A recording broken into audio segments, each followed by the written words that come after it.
Boston was drowning in snow the night Serafina Vale pulled a dying crime lord from the gutter. 16 bullets in his chest, gray eyes burning with the kind of violence that built empires. She should have run. Instead, she dragged him home and spent the entire night digging metal from his body with trembling hands. When his heart stopped, she brought him back. What she didn't know, the man bleeding in her arms was Lucien Moretti, the ghost monarch himself, Boston's most feared syndicate king, and saving his life had just made her the most dangerous piece on a chessboard soaked in blood. If you want to see where this story goes, hit that like button and drop a comment telling me what city you're watching from. I want to know how far this tale travels. The free clinic smelled like industrial cleaner and broken promises.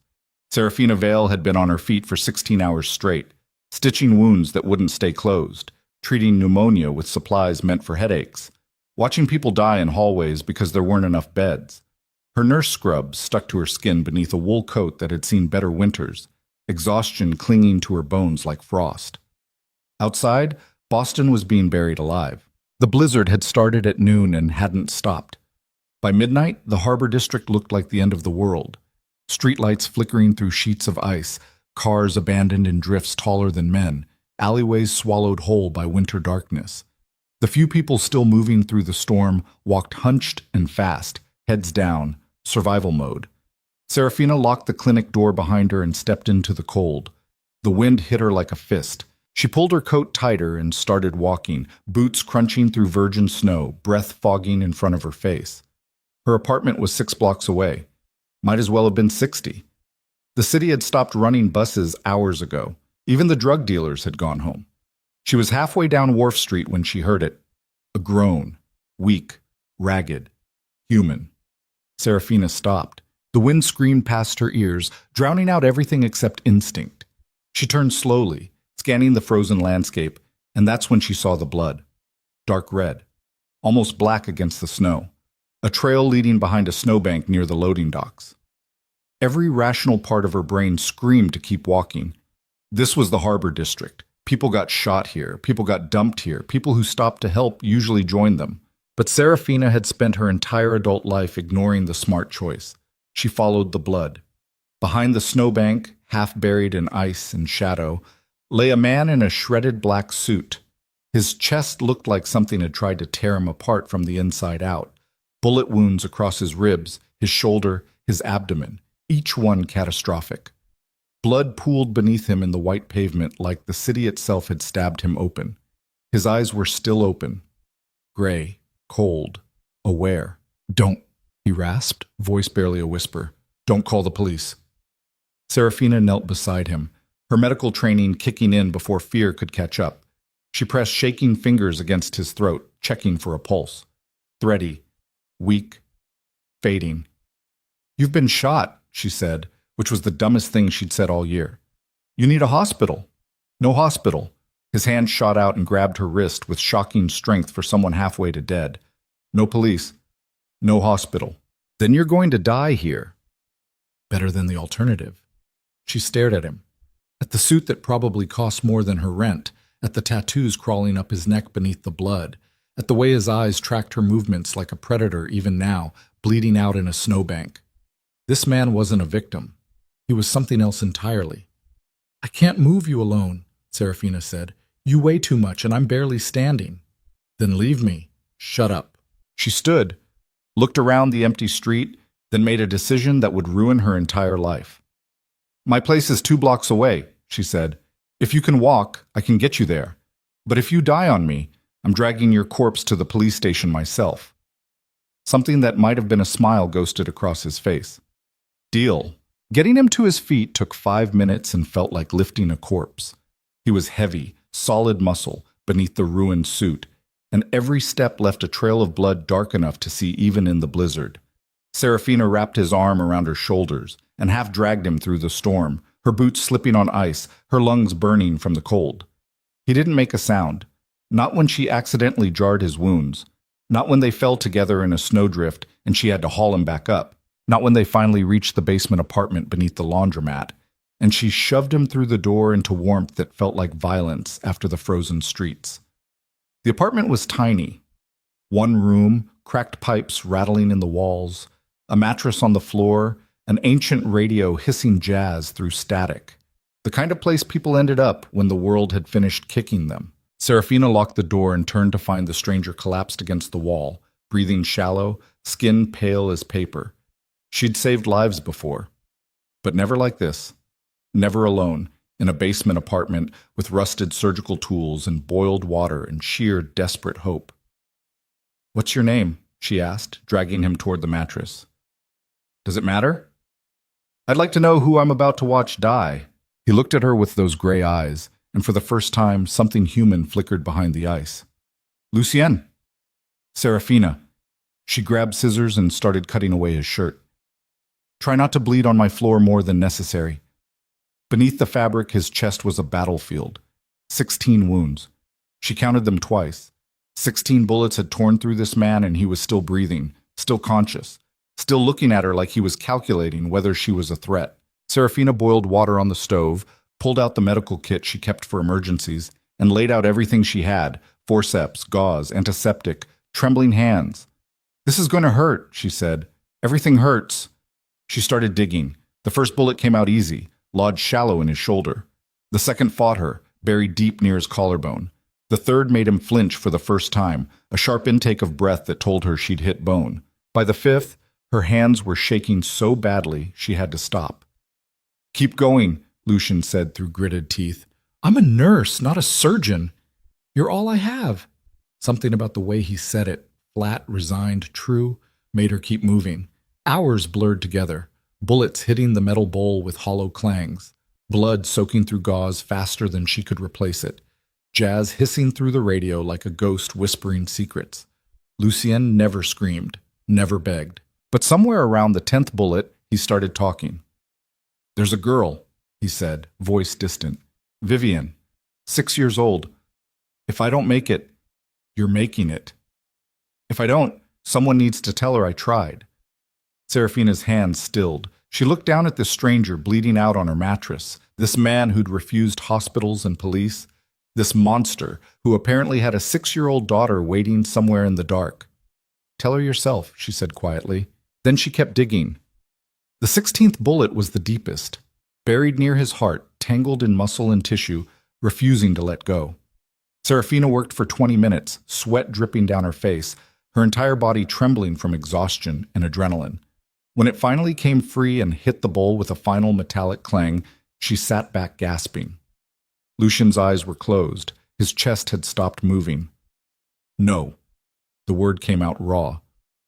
"No, you don't get to die. Not after all that. Not—" She pressed her hands against his chest and started compressions. 1, 2, 3. "Come on.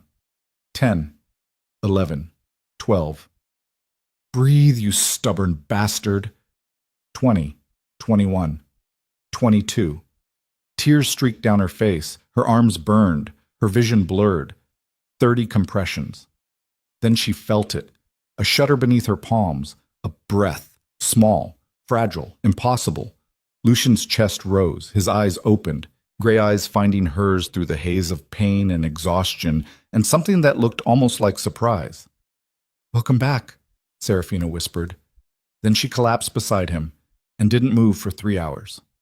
Us. When she woke, gray dawn light filtered through the basement window. The radio had died sometime during the night. Lucienne was still breathing. Serafina sat up slowly, every muscle screaming, and checked his pulse. Stronger now. Steady. The bandages she'd wrapped around his chest were holding. The bleeding had stopped. Against every law of medicine and probability, he was going to survive. She made tea with shaking hands and sat watching him sleep, trying to process what she'd done. Whoever Lucian was, whatever he'd done to earn 16 bullets, he was in her apartment now. Her responsibility. Her problem. The snow had stopped outside. Boston looked clean and quiet and deceptive beneath fresh powder. Serafina sipped her tea and wondered what kind of monster she'd brought home. Shambasek. 3 days passed. Lucian didn't wake. Serafina went to work at the clinic, came home exhausted, changed his bandages, checked his vitals, and fell asleep beside him on the floor. She should have been terrified. Should have called someone. Should have done 1,000 smarter things. Instead, she read to him. Old paperback novels she'd picked up at thrift stores. Stories about cowboys and detectives and ordinary people doing extraordinary things. Her voice filled the small apartment while jazz played softly in the background, and sometimes, she could have sworn, his breathing changed when she read the good parts. On the fourth night, she was halfway through a chapter when his eyes opened. Serafina stopped reading. They stared at each other in the lamplight. "You're still here," Lucien said. His voice was stronger now, clearer. "Where else would I be? Smart people run from men like me." "Then I guess I'm not that smart." She set the book down. "How do you feel?" "Like I got shot 16 times. "Accurate." She moved closer, checking his forehead for fever. "You should be dead." "I know." "Most people would say thank you." Something flickered across his face, an expression she couldn't read. "Thank you." The words sounded foreign in his mouth, like he'd never said them before and didn't quite know how they worked. Serafina sat back. "Who are you, Lucien?" "Someone you should have left in the snow." "Too late for that." He studied her for a long moment, taking in her tired eyes, her worn scrubs, the tiny apartment that barely kept the cold out. "You live here alone?" "That's not an answer." "Neither is yours." "Fair point." "Yes," she said. "I live alone. I work at the free clinic 6 days a week. I don't have family in Boston. I don't have much of anything except medical debt and a mattress on the floor." She met his gaze steadily. "Your turn."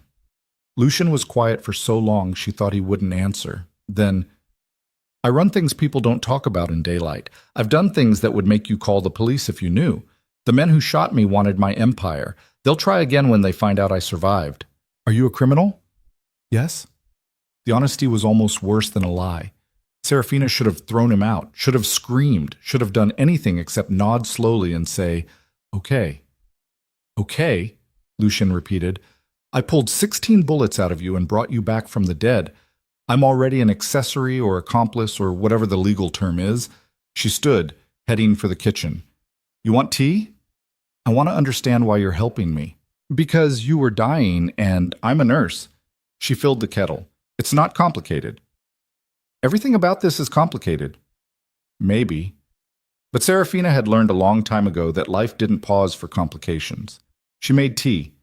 Lucien watched her move around the tiny kitchen with an intensity that should have been uncomfortable but somehow wasn't. Like he was trying to solve a puzzle he'd never encountered before. "There's a phone in my jacket," he said finally. "The one you cut off me." Serafina found it in the pile of bloody clothes she'd shoved in the corner. Miraculously, it still worked. "Call the first contact," Lucy said. "Tell them Ghost is alive." "Ghost?" "They'll understand." She made the call. A man answered on the first ring. "Who is this?" "I'm calling for—" She looked at Lucien. "What do I say?" "Tell him the ghost is alive and to come alone." Serafina repeated the message. Silence. Then, "Where?" She gave the address. The line went dead. "They're coming," she said.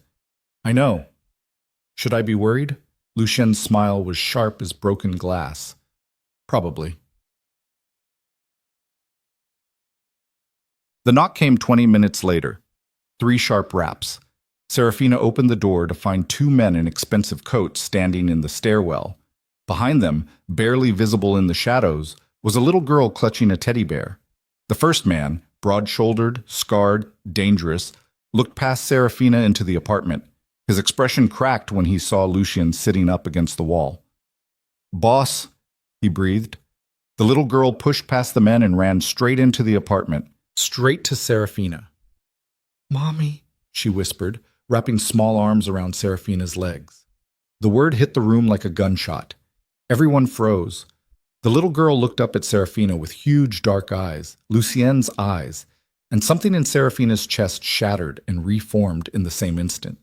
"I'm not—" she started, but the child was already crying softly into her scrubs, tiny body shaking, and Serafina found herself kneeling without thinking, wrapping the girl in her arms, whispering things that didn't mean anything except, "You're safe. You're okay. I've got you." Lucien's voice cut through the moment like a blade. "Vivienne." The little girl turned. "Papa," she whispered. She ran to him. She ran. Lucian caught her with his good arm, pulling her close despite the pain it must have caused, his face transforming into something Serafina hadn't seen before. Love. Raw and desperate and terrifying. The scarred man stepped into the apartment. "We thought you were dead. Damien's people have been moving on the territory. The whole syndicate thinks—" "They think wrong." Lucian's voice hardened back into steel. "How bad?" "3 safe houses burned, 5 of our people dead. Damien's claiming the throne." Lucian's jaw tightened. Vivian pulled back, looking up at her father with worry far too old for 6 years. "You're hurt." "I'm okay, princess." "You're lying." Despite everything, the blood, the danger, the empire crumbling, Lucian smiled. "Maybe a little." Serafina watched this exchange, feeling like she'd stepped into someone else's life. These people didn't belong in her world. This little girl with her expensive coat and her crime-lord father and her eyes that had seen too much. "Miss Vale." She looked up. Lucian was watching her with an expression she couldn't read. "You saved my life," he said quietly. "That creates a debt." "I don't want—" "It's not about what you want. In my world, debts matter. They're currency, power, protection." He paused. "And right now, you're in danger." "Why?" "Because you know I'm alive. Because you've seen my face, my daughter, my people. Because the moment Damien finds out you exist, he'll come for you to get to me." The words settled over the room like ice. "So what do I do?" Serafina asked. Lucian looked at Vivian, then back at her. "You come with us." Boom. The Moretti estate rose from the frozen coastline like something out of a nightmare disguised as a dream. Glass and steel and stone carved into the cliffs overlooking Boston Harbor. Security gates that could stop tanks. Windows that probably cost more than Serafina's entire life. The kind of place where empires were built and enemies disappeared. Beautiful. Lifeless. A cathedral for ghosts. Serafina stood in the marble entryway feeling like she'd been dropped into a foreign country where she didn't speak the language. Vivian held her hand. That was the only thing keeping her from running. "Your rooms are upstairs," Lucian said. He was standing now, bandaged and pale, but steady. "Everything you need will be provided. Don't leave the grounds without security. Don't talk to anyone outside the household." "Am I a prisoner?" "You're under protection." "Same thing." His mouth twitched. "Maybe." A woman appeared, older, stern, wearing a housekeeper's uniform. "I'll show you to your quarters." Vivian tugged at Serafina's hand. "You'll stay, right?" The hope in that small voice was unbearable. "I'll stay," Serafina heard herself say. The little girl smiled. It was the first real smile Serafina had seen from her. The room they gave her could have fit her entire apartment inside it twice. King bed, silk sheets, windows overlooking the Atlantic. A bathroom with heated floors and a tub the size of a small pool. Serafina sat on the edge of the bed and tried not to cry. This wasn't her life. These weren't her people. But when she looked down at her hands, still stained with Lucian's blood despite washing them 20 times, she knew there was no going back. She'd made her choice in the snow. Everything else was just aftermath. A knock at the door made her jump. "Come in." Vivian slipped inside, still clutching her teddy bear. She'd changed into pajamas, pink and soft and normal except for the sadness in her eyes. "Can't sleep?" Serafina asked. The girl shook her head. "Want to sit with me?" Vivian climbed onto the bed without hesitation, curling against Serafina's side like she'd done it 1,000 times before. They sat in silence. The ocean breathed against the cliffs. "My real mommy died," Vivian said quietly. Serafina's throat tightened. "I know, sweetheart. Papa says she's in heaven, but I don't think heaven is real." "Why not?" "Because if it was, she would have come back for me." The logic was heartbreaking and perfect. "Sometimes," Serafina said carefully, "people can't come back even when they want to. That doesn't mean they didn't love you." "Did you love someone who couldn't come back?" The question hit harder than expected. "Yes," Serafina admitted. "My little brother, he died when I was 17. "How?" "He got sick, The hospital couldn't save him. Vivian processed this. Is that why you save people now? Smart kid. Too smart. Maybe, Serafina said. I don't like watching people die. Papa almost died. I know. But you saved him. I tried. Vivian looked up at her with those huge dark eyes. Will you stay, even when it's scary? Serafina didn't know how to answer that. Didn't know if she could promise something when everything about this situation screamed danger. But Vivian was 6 years old and holding a teddy bear and looking at her like she was the only solid thing in a world made of smoke. So Serafina did what nurses do. She lied to make someone feel better. I'll stay, she whispered. Vivian smiled and fell asleep against her shoulder. Serafina sat there holding this child who wasn't hers, in a mansion built on blood money, protecting a crime lord who should have died in the snow. And somewhere in the dark, she heard footsteps stop outside her door, pause, then walk away. When she finally looked up, she saw Lucian's shadow disappearing down the hall. Watching. Always watching. Making sure his daughter was safe even when he could barely stand. Serafina closed her eyes and wondered what kind of monster loved this fiercely, and what it would cost her to find out. Morning came to the Moretti estate like an execution. Cold light spilled through floor-to-ceiling windows, turning the Atlantic into hammered silver. Serafina woke with Vivian still curled against her side, small body warm and trusting in a way that made Serafina's chest ache. For a moment, just one breath, she let herself pretend this was normal, that she belonged here, that the previous week hadn't happened. Then Vivian stirred and the illusion shattered. You stayed, the girl whispered. I said I would. Vivian smiled, and the weight of that smile settled over Serafina like a debt she didn't know how to repay. A knock rattled the door. Miss Vale, the housekeeper's voice carried the kind of authority that didn't ask permission. Breakfast is at 7. Mr. Moretti expects you downstairs. Expects, not invites. Expect.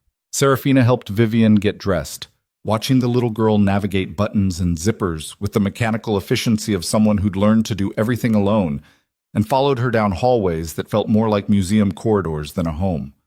Marble floors, abstract art that probably cost more than most people earned in a lifetime. Security cameras tucked into corners like mechanical eyes watching everything.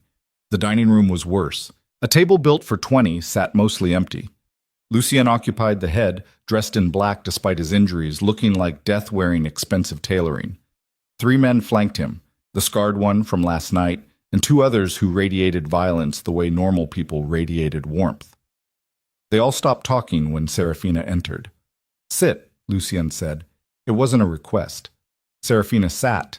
Vivian climbed into the chair beside her father, small and quiet, and Serafina watched something shift in Lucian's expression, softness bleeding through the steel for just a second before the mask returned. Coffee? A server appeared at Serafina's elbow. Please? The scarred man cleared his throat.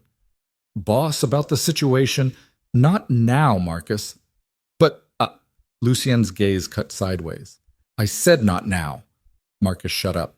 The silence that followed tasted like gunpowder. Breakfast arrived. Eggs, toast, bacon, fruit arranged like it was auditioning for a magazine spread. Serafina's stomach twisted. 2 days ago, she'd been eating instant ramen in a basement apartment. Now she was sitting in a crime lord's mansion pretending this was normal. Eat, Lucian said, watching her. I'm not hungry. You haven't eaten in 4 days except coffee and anxiety. Eat. How did he know that? Serafina picked up her fork and forced down a bite of eggs that tasted like ash. Vivian ate silently, eyes fixed on her plate, and Serafina recognized that look. The careful neutrality of a child who'd learned to make herself invisible when dangerous men were talking business. It made her furious. Does she always eat like this? Serafina asked, nodding toward Vivian. Lucian frowned. Like what? Like she's terrified of making noise. The table went quiet. Marcus looked like he wanted to disappear. The other men found their coffee extremely interesting. Lucien's jaw tightened. Vivian eats how she wants. No? Serafina leaned forward. She eats like someone taught her to be a ghost in her own house.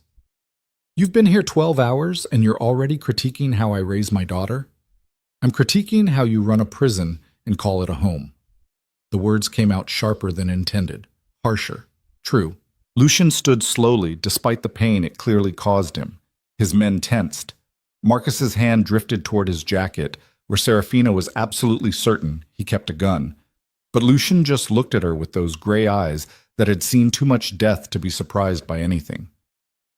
"Vivienne," he said quietly, "go upstairs." "Papa, now." The little girl slid from her chair and ran. The sound of her footsteps fading up the marble stairs felt like a countdown. When they were alone, or as alone as you could be with 3 armed men pretending not to listen, Lucien spoke. "You don't know anything about my life. I know you got shot 16 times and your daughter calls strange women mommy because she's desperate for someone to act like they care. I care. Then show her." "I keep her alive," Lucian said, voice dropping to something dangerous. "In my world, that's love. In any world, that's the bare minimum." He moved around the table toward her and Serafina's instinct screamed to run. But she'd spent years in emergency rooms staring down angry patients and their angrier families. She knew how to hold ground even when her knees wanted to buckle. Lucien stopped inches away, close enough that she could see the exhaustion carved into his face, the pain he was hiding, the bandages beneath his shirt slowly soaking through with blood because he was standing when he should be in bed. "You think you understand," he said softly. "You think you saved some tragic figure who just needs kindness. But I'm not broken, Serafina. I'm exactly what I chose to become." "Then choose better." "It's not that simple. It never is." They stared at each other. The dining room felt like a battlefield waiting for the first shot. Finally, Lucian stepped back. "Marcus will assign you security," he said. "Don't leave the estate. Don't contact anyone outside. Don't make me regret keeping you alive." Then he walked out. His men followed like shadows. Serafina sat alone at the massive table surrounded by uneaten food and the echo of her own heartbeat, wondering what the hell she'd gotten herself into. Sag. The estate had rules. Serafina learned them fast. Don't go near the East Wing where Lucien conducted business. Don't ask questions when men in expensive suits arrived at odd hours. Don't acknowledge the blood that sometimes appeared on marble floors overnight. Don't comment on the security cameras. Don't wonder about the locked rooms. Don't think too hard about what kind of empire required this much silence. She spent the first week trying to stay invisible. It didn't work. Vivienne found her everywhere. In the library where Serafina tried to read. In the kitchen where she attempted to make coffee without servants appearing like ghosts. In the garden where snow still clung to dead roses and the ocean crashed against cliffs far below. The little girl followed her like gravity. "Tell me a story," Vivienne would whisper. So Serafina did. Stories about nurses who fought death with bare hands. About cities that came alive at night. About ordinary people who did extraordinary things, not because they were heroes, but because someone needed help, and they happened to be there. Vivienne listened like each word was precious. "Your stories are better than the ones Papa tells," she said one afternoon while they sat in the garden watching seabirds fight the wind. "What kind of stories does your father tell?" "Ones with monsters." "Do the monsters win?" Vivienne looked at her with those 2 old eyes. "Always." Serafina pulled the girl closer, wrapping her coat around both of them against the cold. "Not in my stories," she said. "In mine, people fight back." Dieg. Lucien watched them from his office window. He told himself it was security protocol, making sure his daughter was safe. That Serafina wasn't a threat. But the truth was harder to swallow. He couldn't stop watching the way Serafina made Vivienne laugh. Real laughter. The kind that echoed through hallways built for silence. The way his daughter ran to this stranger instead of hiding. The way the mansion felt less like a mausoleum when Serafina moved through it. It terrified him. "Boss!" Marcus appeared in the doorway. "Damien's people hit another location. The docks. 4 dead." Lucian turned from the window. "Ours or theirs?" "Ours." He let the anger rise and then crushed it back down. Emotion was weakness. Weakness was death. He'd learned that lesson young and bloody. Tell Victor to pull everyone back to defended positions. No retaliation yet. They think you're weak, Marcus said carefully. Word is spreading that the ghost got lucky, that you're hiding instead of fighting. Let them think that. For how long? Good question. Lucien looked back out the window where Serafina was teaching Vivian to build a snowman. His daughter's laughter carried on the wind, clear and bright and absolutely foreign to this house. As long as it takes, he said. Marcus left. Lucien stayed at the window watching the only two people in his empire who weren't afraid of him, wondering when kindness had become more dangerous than bullets. 2 weeks into her stay, Serafina finally exploded. It started small. Vivian wanted pancakes for breakfast. The kitchen staff said no. Mr. Moretti's daughter ate oatmeal and fruit, doctor's orders. Whose doctor? Serafina asked. The head cook, a woman built like a tank who'd probably seen worse things than arguments over breakfast, crossed her arms. Mr. Moretti's instructions are clear. She's 6 years old and wants pancakes. Miss Vale, make the pancakes or I will. 5 minutes later, Serafina was standing at the stove in someone else's kitchen, flour on her scrubs, making pancakes from scratch while 3 staff members watched like she'd pulled a gun. Vivian sat at the counter, radiating joy. That's when Lucien walked in. He stopped, looked at Serafina covered in flour, looked at Vivian grinning, looked at his staff standing frozen like they'd witnessed a murder. What, he said very quietly, is happening? Pancakes, Serafina replied, flipping one. Your daughter wanted pancakes. She eats oatmeal, I know. I heard. But today she's eating pancakes because she's a child, and children deserve to feel like children sometimes instead of tiny soldiers. The kitchen held its breath. Lucien's expression was unreadable. Then he pulled out a chair and sat down beside his daughter. Make enough for 2, he said. Serafina blinked. The staff looked like they might faint. Vivian looked at her father like he'd performed a miracle. You want pancakes, Serafina said slowly. You're already making them. You eat oatmeal. I eat what keeps me functional. He met her gaze. Today I'll eat pancakes. So she made pancakes. For a crime lord and his daughter in a kitchen that probably hadn't seen homemade breakfast in years. They ate in silence at first. Then Vivian started talking. About the snowman in the garden. About the story Serafina had told her yesterday. About wanting to learn piano, but being scared of the teacher. Lucien listened like he was hearing his daughter's voice for the first time. When breakfast ended and Vivian ran off to play, he stayed seated. Thank you, he said. Serafina started cleaning up. For what? I don't know, but it feels necessary. She looked at him, really looked, at the exhaustion carved into his face. The bandages she knew were still beneath his shirt because she changed them every night when he showed up at her door too proud to ask for help. The way his hands shook slightly from pain, he refused to acknowledge. You're going to tear your stitches if you keep pretending you're fine, she said. I am fine. You're bleeding through your shirt right now. Lucien glanced down. Dark red was seeping through the black fabric near his ribs. Fuck, he muttered. My room, 10 minutes. And bring better bandages than whatever field medic garbage your people have been using. She walked out before he could argue. 10 minutes later, he knocked. Serafina opened the door to find Lucien holding a medical kit that actually looked professional, his shirt already off, revealing the battlefield of his torso in daylight. The stitches on his left side had torn. Jesus, she breathed. What did you do? Walk downstairs. Stairs did not do that. He didn't answer. Serafina gestured him inside and locked the door. Sit. He sat on the edge of her bed while she pulled on gloves and examined the damage. The wound had reopened, not catastrophically, but enough that he'd need fresh sutures. This is going to hurt, she warned. Everything hurts. That's not an excuse to be stupid. She cleaned the wound with antiseptic and he didn't flinch. Didn't make a sound. Just sat there breathing slowly while she worked, his eyes tracking her movements with that predator focus she'd learned meant he was calculating something.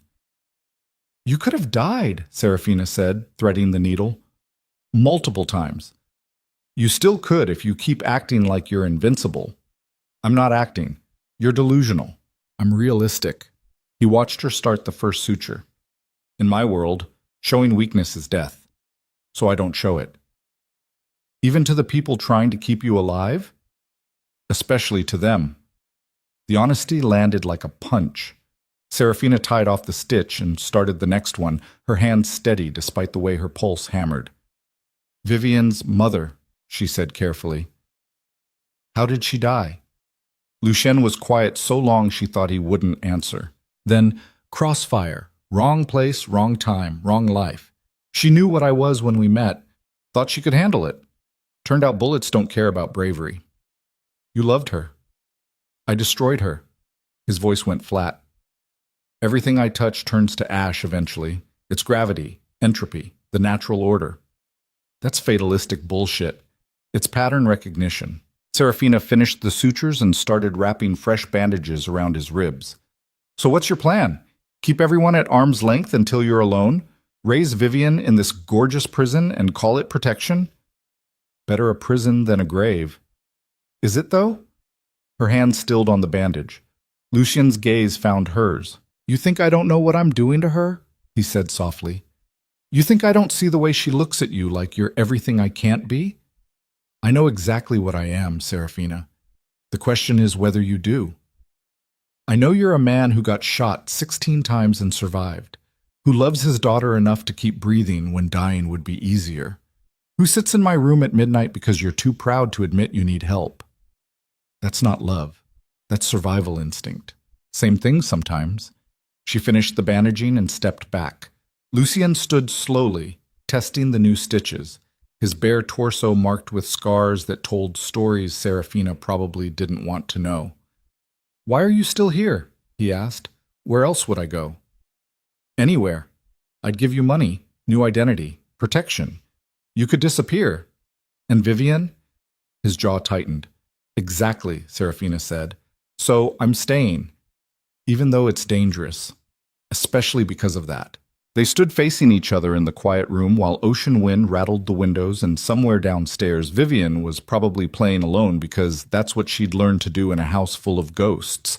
You're either incredibly brave or phenomenally stupid, Lucien said. Most days I can't tell the difference. Something that might have been a smile ghosted across his face. Then he put his shirt back on and left without another word. Serafina sat on the bed and tried to remember when exactly she'd stopped being afraid of him. The illusion lasted 3 more days. Then reality showed up at the gates with wire cutters and bad intentions. Serafina was reading in the library when the alarm started screaming. Red lights flooded the hallways. Security personnel materialized from nowhere running toward the east wing. Somewhere in the house, Vivian was screaming for her father. Serafina ran. She found Lucien in the main hall surrounded by armed men, his face carved from ice, a gun in his hand that looked almost casual except for the way his finger rested near the trigger. What's happening? She demanded. Breach, Marcus said tersely. South perimeter. Where's Vivian? Safe room, Lucien said without looking at her. She knows the drill. The fact that a 6-year-old had a drill for armed invasions made Serafina want to scream. How many? Lucien asked. 4 that we've confirmed. Could be more. Damien's people? Who else? Lucien's expression didn't change, but something dark flickered behind his eyes. Seal the house. I want every entrance locked and every camera live. If they're inside, I want to know where. The men scattered. Lucien finally looked at Serafina.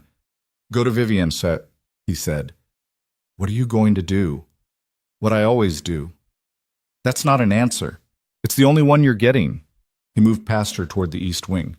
Lock the door. Don't open it for anyone except me or Marcus. Lucien! But he was already gone. Serafina stood alone in the massive hallway, listening to boots on marble and the sound of safeties clicking off weapons and her own heartbeat trying to break her ribs. She thought she understood what Lucien was. Now she was about to find out if she could live with the truth. The safe room was hidden behind a bookcase in Lucien's office. Serafina found it the way Lucien had once described, 3rd shelf, red spine, pull and twist. The bookcase swung open, revealing a steel door with a keypad. She didn't know the code. Vivian, she called. It's Serafina! Silence. Then the lock clicked. The door opened to reveal a little girl with tear-streaked cheeks holding her teddy bear like a weapon. Where's Papa? Vivian whispered. Handling things. Is he going to die? The question was so matter-of-fact, it broke Serafina's heart. No, she lied. He's going to be fine. You don't know that. You're right, I don't, but I know he's survived worse. Serafina stepped into the safe room and the door sealed behind her with a hydraulic hiss. The space was smaller than her old apartment. Reinforced walls, security monitors, emergency supplies, and a single cot that looked like it had been used before. This was where Vivian had learned to hide when her father's empire went to war. 6 years old, and she had a safe room. Serafina sat on the cot and pulled Vivian into her lap. On the monitors, she could see armed men moving through the mansion like shadows. Security cameras tracked them through hallways and rooms and spaces Serafina hadn't even known existed. Then she saw Lucy Yan, moving through the east wing with 3 men flanking him, gun raised, every movement precise and lethal and completely terrifying because this wasn't the man who ate pancakes in the kitchen or showed up at midnight with torn stitches. This was the ghost. The monster Boston whispered about in back rooms and dark alleys, the crime lord who'd built an empire on violence and fear. He's different out there, Vivian said quietly, watching her father on the monitor. I know. Does it scare you? Yes. A little, Serafina admitted. Me too. Vivian pressed closer. But he's still Papa. They watched in silence as Lucian's team swept the mansion floor by floor, room by room, hunting whoever had breached the perimeter. Then the monitors went black. All of them, simultaneously. What happened? Vivian whispered. Serafina's training kicked in. Power failure. Backup generators should... The lights in the safe room flickered. Died. Emergency lighting came up, casting everything in red. Stay close to me, Serafina said, pulling Vivian tighter. Footsteps echoed outside the safe room. Heavy, wrong, too many. Someone tried the door handle. The lock held. Then a voice filtered through the steel. Male, amused, deadly. Cute hiding spot, but we have the schematics. Every room, every door, every little secret the ghost thought he buried. Vivian's breathing went sharp and shallow. Serafina covered the girl's mouth gently and pulled her toward the back corner of the safe room where the shadows were deepest. Tell Moretti we're taking what matters, the voice continued. He'll have 12 hours to make the trade. The girl for the territories. The girl. They were here for Vivian. Serafina's mind raced through options. The safe room was designed to hold against assault, but not indefinitely. Lucien was somewhere in the mansion fighting his own battle. Help wasn't coming. They were alone. Blow it, the voice said. Sir, the child... Damien wants her alive. He didn't say anything about comfortable. Serafina's blood went ice cold. She looked around the safe room searching for anything that could be used as a weapon. Emergency supplies, medical kit, bottled water. Nothing. They were trapped. Then she saw it. An air vent near the ceiling, too small for her. Just big enough for a 6-year-old. Vivian, she whispered, I need you to be very brave. The little girl looked up at her with those huge dark eyes. The vent, Serafina said. Can you fit through it? I don't know. If I lift you up, can you try? Vivian nodded. The sound of drilling started at the safe room door. Serafina grabbed the cot and dragged it beneath the vent, climbed up, pulled Vivian up after her. The girl weighed almost nothing, too thin, too fragile, too young for any of this. Listen to me, Serafina said urgently. You're going to crawl through that vent until you find another opening. Don't stop. Don't make noise. Don't come back. Find your father, or find Marcus, or find anyone with a gun who works for your family. Do you understand? What about you? I'll be right behind you. Another lie, but necessary. Serafina unscrewed the vent cover with shaking hands while behind them the drilling grew louder. She lifted Vivian up into the opening. Go, she whispered, fast as you can. I'm scared. Me too. Go anyway. Vivian crawled into the darkness. Serafina replaced the vent cover just as the safe room door exploded inward. 3 men flooded inside with tactical gear and weapons raised. They found Serafina standing in the middle of the empty room, hands raised, heart hammering. The lead man, the voice from outside, smiled. Where's the girl? Gone. He hit her. Serafina's head snapped sideways and blood filled her mouth, but she didn't go down. Years of standing through double shifts and emergency room chaos had taught her how to absorb impact. Where is the girl? I said gone. He raised his hand again. Wait. One of the other men gestured to the vent.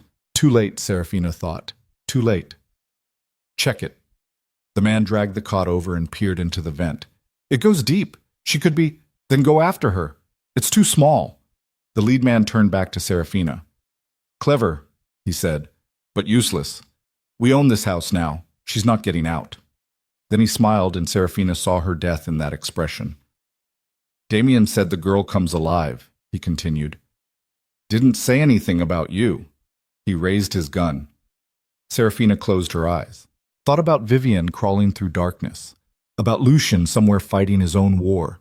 About the choices that had led her from a basement apartment to a crime lord's mansion to this moment with a barrel pressed against her forehead. About how she'd do it all again anyway because some people were worth dying for, even when logic said, run. The gunshot sounded like the end of the world, but Serafina didn't fall. The man with the gun did. Blood sprayed across the safe room as he collapsed. Behind him stood Lucian, face spattered with red, gun smoking, eyes absolutely empty of everything except violence. He shot the second man before he could raise his weapon, shot the third man while he was reaching for his radio. 3 bodies. 3 seconds. 3 shots so clean they could have been choreographed. Then Lucien looked at Serafina and something human flickered back into his eyes. Where's Vivienne? Serafina pointed at the vent. Lucien was moving before she finished explaining, ripping the vent cover off, calling into the darkness. Princess, it's Papa. Come back. Silence. Then a small voice echoed through the metal shaft. Papa? I'm here. Come back to me. Serafina heard scrambling. Moments later, Vivian's face appeared in the vent opening. Lucian pulled her out and held her so tight the little girl squeaked. I was brave, Vivienne whispered into his shoulder. Like Serafina said. You were perfect. Lucian kissed her forehead, then looked at Serafina over his daughter's head. No words, just a look that said everything. Thank you. I'm sorry. This is who I am. Serafina nodded once, understanding passing between them in the red emergency light surrounded by corpses and gun smoke and the wreckage of the illusion that any of them could ever be normal. Boss! Marcus appeared in the doorway. We got them all. 5 hostiles down. The rest retreated. Casualties? 2 of ours wounded, none dead. Secure the perimeter. I want every inch of this property swept. If they left anything behind, cameras, bugs, explosives, I want it found. Marcus nodded and left. Lucien set Vivienne down carefully, his hands lingering on her shoulders like he needed to confirm she was real. Go with Marcus, he said gently. Let him check you for injuries. I'm okay, Papa. I know. Let him check anyway. Vivienne looked at Serafina. Serafina forced a smile. I'll be right there. The little girl left. Alone now except for the bodies, Lucien turned to face Serafina fully. They came for her, he said. His voice was completely flat, emotionless. The tone of someone delivering a weather report instead of discussing his daughter's attempted kidnapping. Damien sent them to take Vivienne, use her as leverage, force me to give up territory. I know. This is my world, Serafina. This is what you signed up for when you pulled me out of the snow. I know that too. Do you? He stepped closer. Because it's going to get worse. Damien won't stop. He'll keep coming, keep escalating, keep using every weakness he can find until one of us is dead. Then kill him first. The words came out before she could stop them. Cold, practical, monstrous. Lucien stared at her. That's your advice? Kill him? You're asking a nurse who spent 16 hours digging bullets out of you to suddenly develop moral qualms about violence? Serafina laughed, and it sounded broken. I crossed that line the second I didn't call the police. I crossed it again when I came here. And I definitely crossed it when I sent a 6-year-old into an air vent to escape armed kidnappers. So, yeah, kill him before he kills you, before he takes Vivian, before any of this gets worse. You don't mean that. I mean it more than I've meant anything in my life. They stood in the red light surrounded by death. This changes you, Lucien said quietly. Violence, blood, survival. It changes who you are until you can't remember what you were before. Then I'll change. Serafina met his gaze. I've changed before. I can do it again. Not like this. You don't get to decide what I can handle. Trying to protect you. By keeping me at arm's length? By pretending I don't see what you are? By treating me like I'm made of glass? She shook her head. I'm still standing, Lucien. After everything. I'm still here. That should tell you something. It tells me you're dangerous. Good. Be scared of me. At least it's honest. Something shifted in his expression. Recognition, maybe. Or respect. Or something darker that made Serafina's pulse kick despite the bodies cooling at their feet.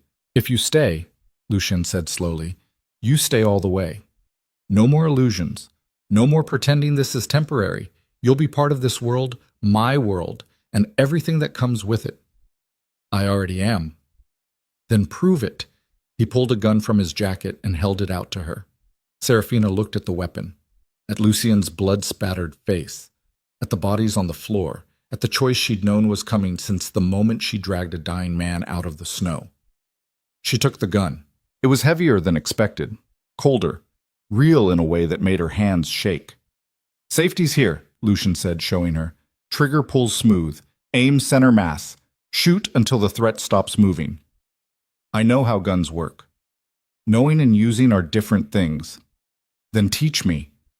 The words hung between them like a promise, like a confession, like the exact moment Serafina Vale stopped being a nurse who made bad decisions and became something else entirely. Lucien smiled, and for the first time since she'd met him, it reached his eyes. Tomorrow, he said, when the sun comes up and Vivian's asleep and the blood's been cleaned from the floors, I'll teach you how to survive in a world that wants you dead.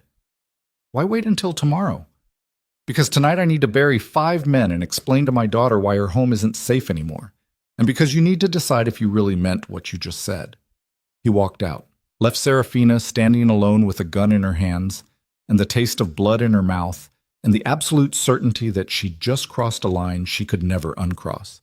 She should have been terrified, should have been sick, should have been anything except the cold clarity settling over her like armor. But Serafina had learned a long time ago that survival didn't care about should, only about what came next. She checked the safety on the gun, tucked it into her waistband, and went to find Vivian. Because whatever she'd become, whatever she was becoming, that little girl still needed someone who'd crawl into air vents and lie about being scared. And Serafina was very good at lying when it mattered.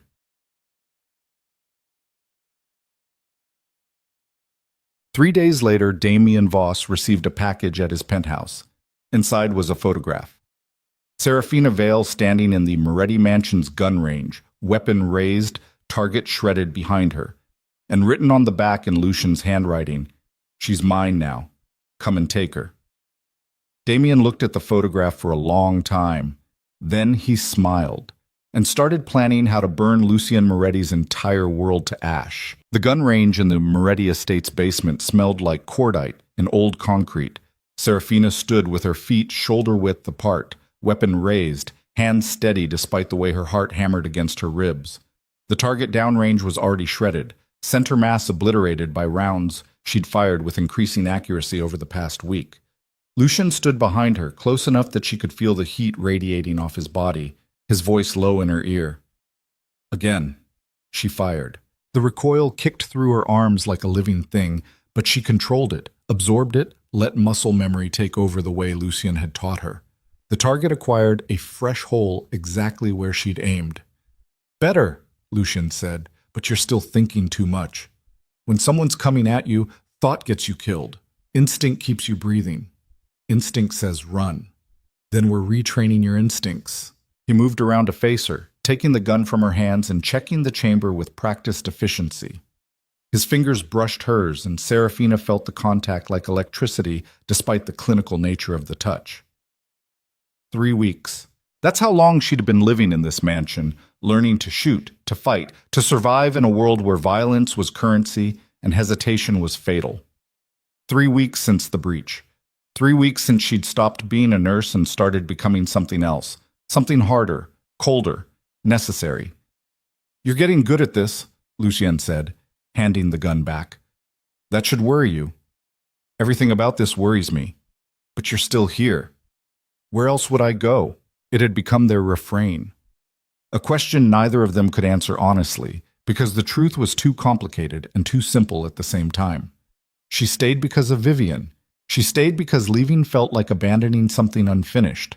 She stayed because somewhere between digging bullets from Lucien's chest and learning to fire them herself, the mansion had stopped feeling like a prison and started feeling like the only place she understood. Damien's been quiet, Lucien said, changing the subject. Too quiet. Maybe he's planning. Definitely planning.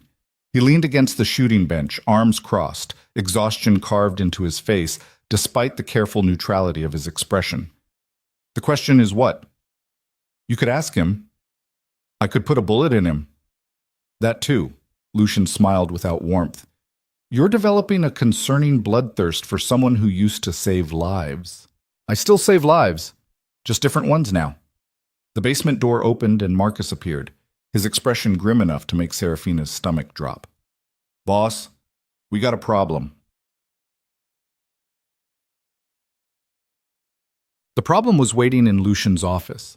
A woman. Mid-40s, expensive suit, briefcase that probably cost more than Serafina's entire nursing school education.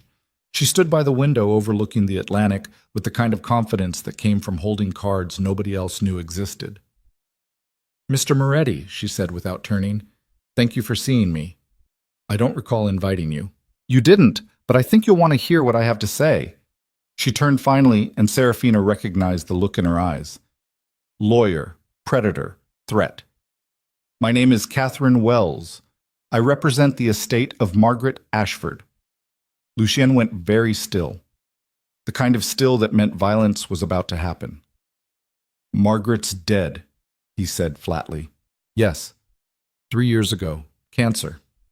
Catherine opened her briefcase, but before she died, she made certain arrangements regarding her granddaughter's custody. The room temperature dropped 20 degrees. Get out, Lucien said. I'm afraid I can't do that. Catherine pulled out a document and set it on the desk.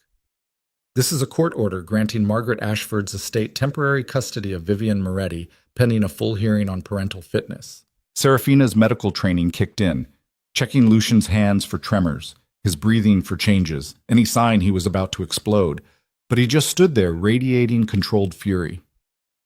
On what grounds? He asked quietly.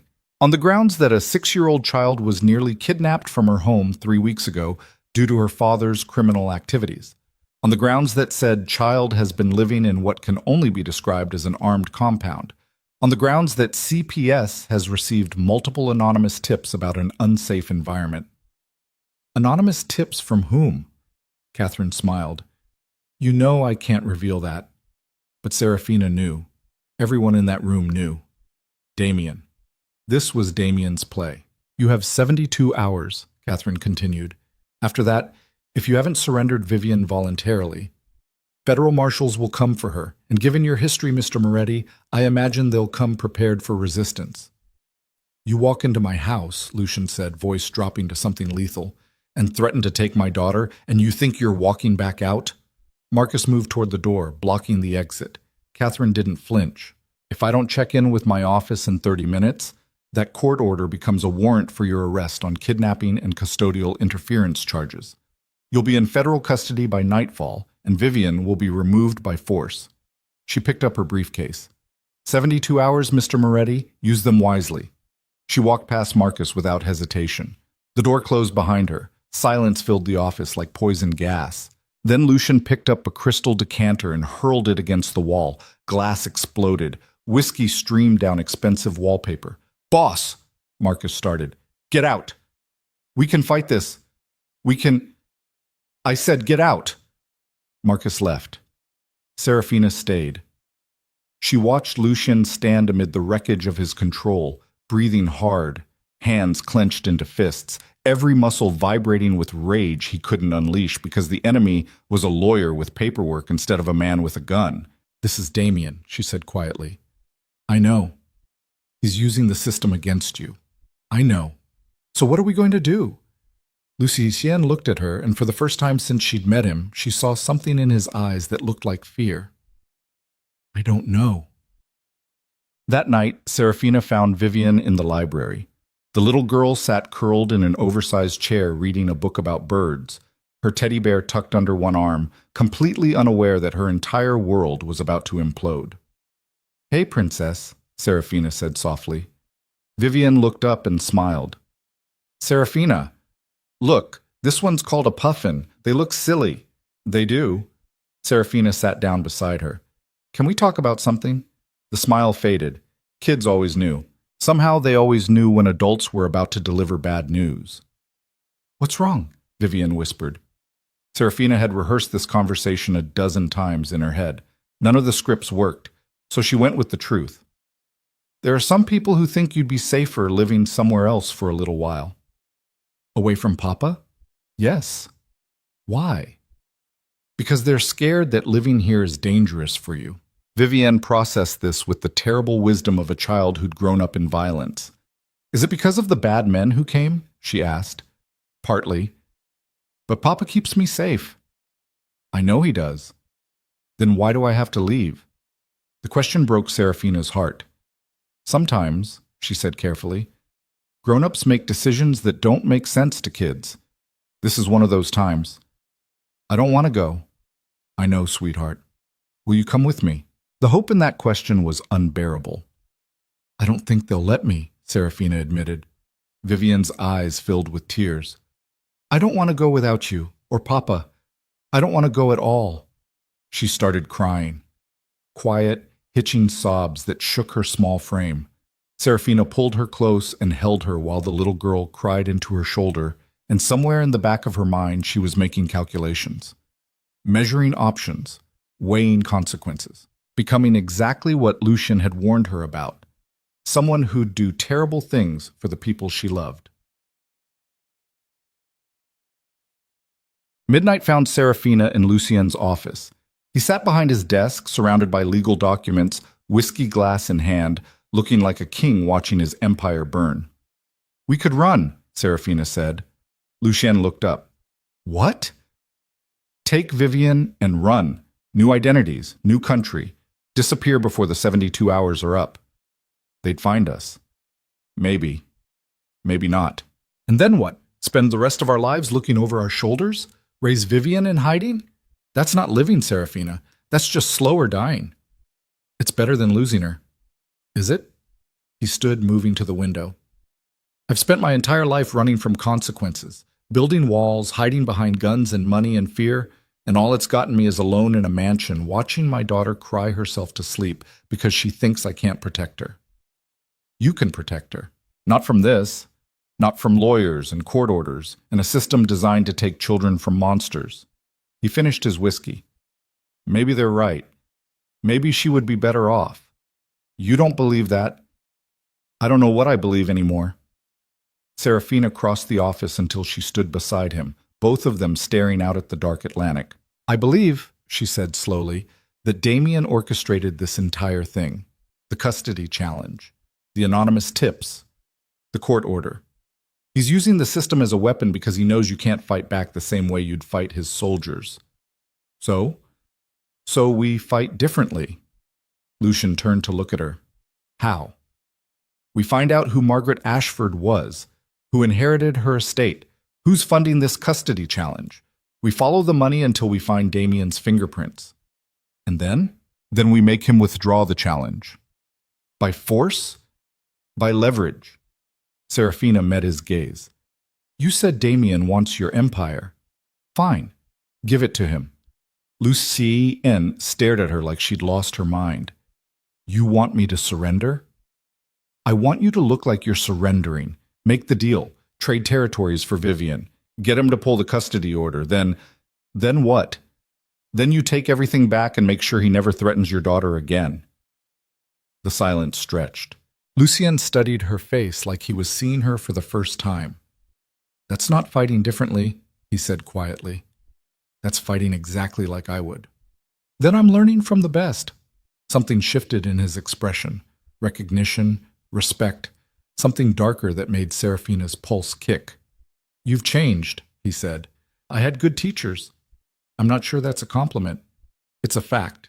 They stood close enough that Serafina could see the gold flecks in his gray eyes, could count the scars on his hands, could feel the weight of everything unsaid pressing between them like atmosphere before a storm. "If we do this," Lucian said, "there's no going back, not for either of us. I crossed that line weeks ago. Not like this. This is declaring war, on Damien, on his entire organization, on anyone who thinks they can use my daughter as leverage. Good. Let them know. People will die." They were going to die anyway. At least this way it's the right people. Lucian smiled, sharp and cold and absolutely lethal. "Okay," he said. "We'll do it your way. But first, we need information. I know someone who might help." "Who?" Serafina pulled out her phone and scrolled through contacts she hadn't called in months. Found the number. Hesitated. This was the last bridge. The final step across the line from civilian to criminal. She made the call. It rang 3 times. Then a tired voice answered. "Serafina? Jesus Christ, where have you been? The clinic's been looking for—" "I need a favor, David." Silence.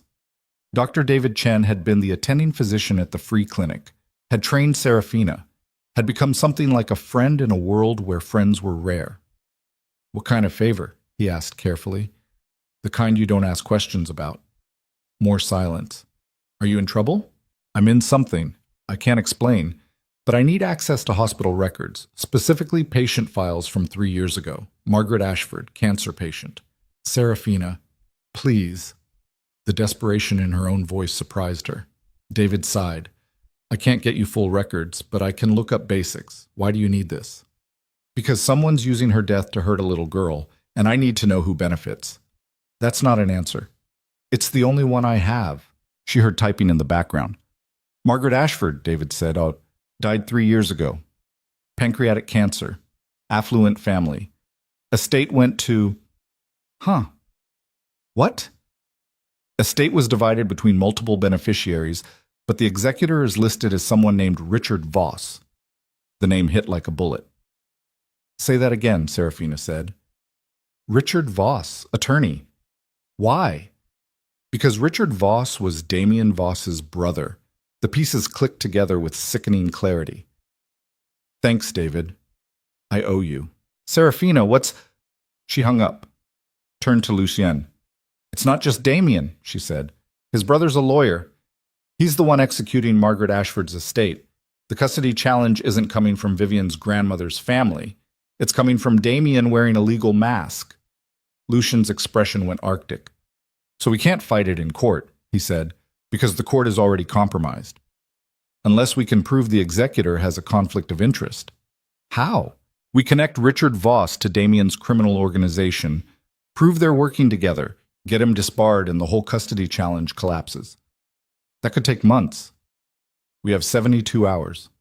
They stared at each other, the impossible weight of the timeline pressing down like gravity. "There might be another way," Lucian said slowly.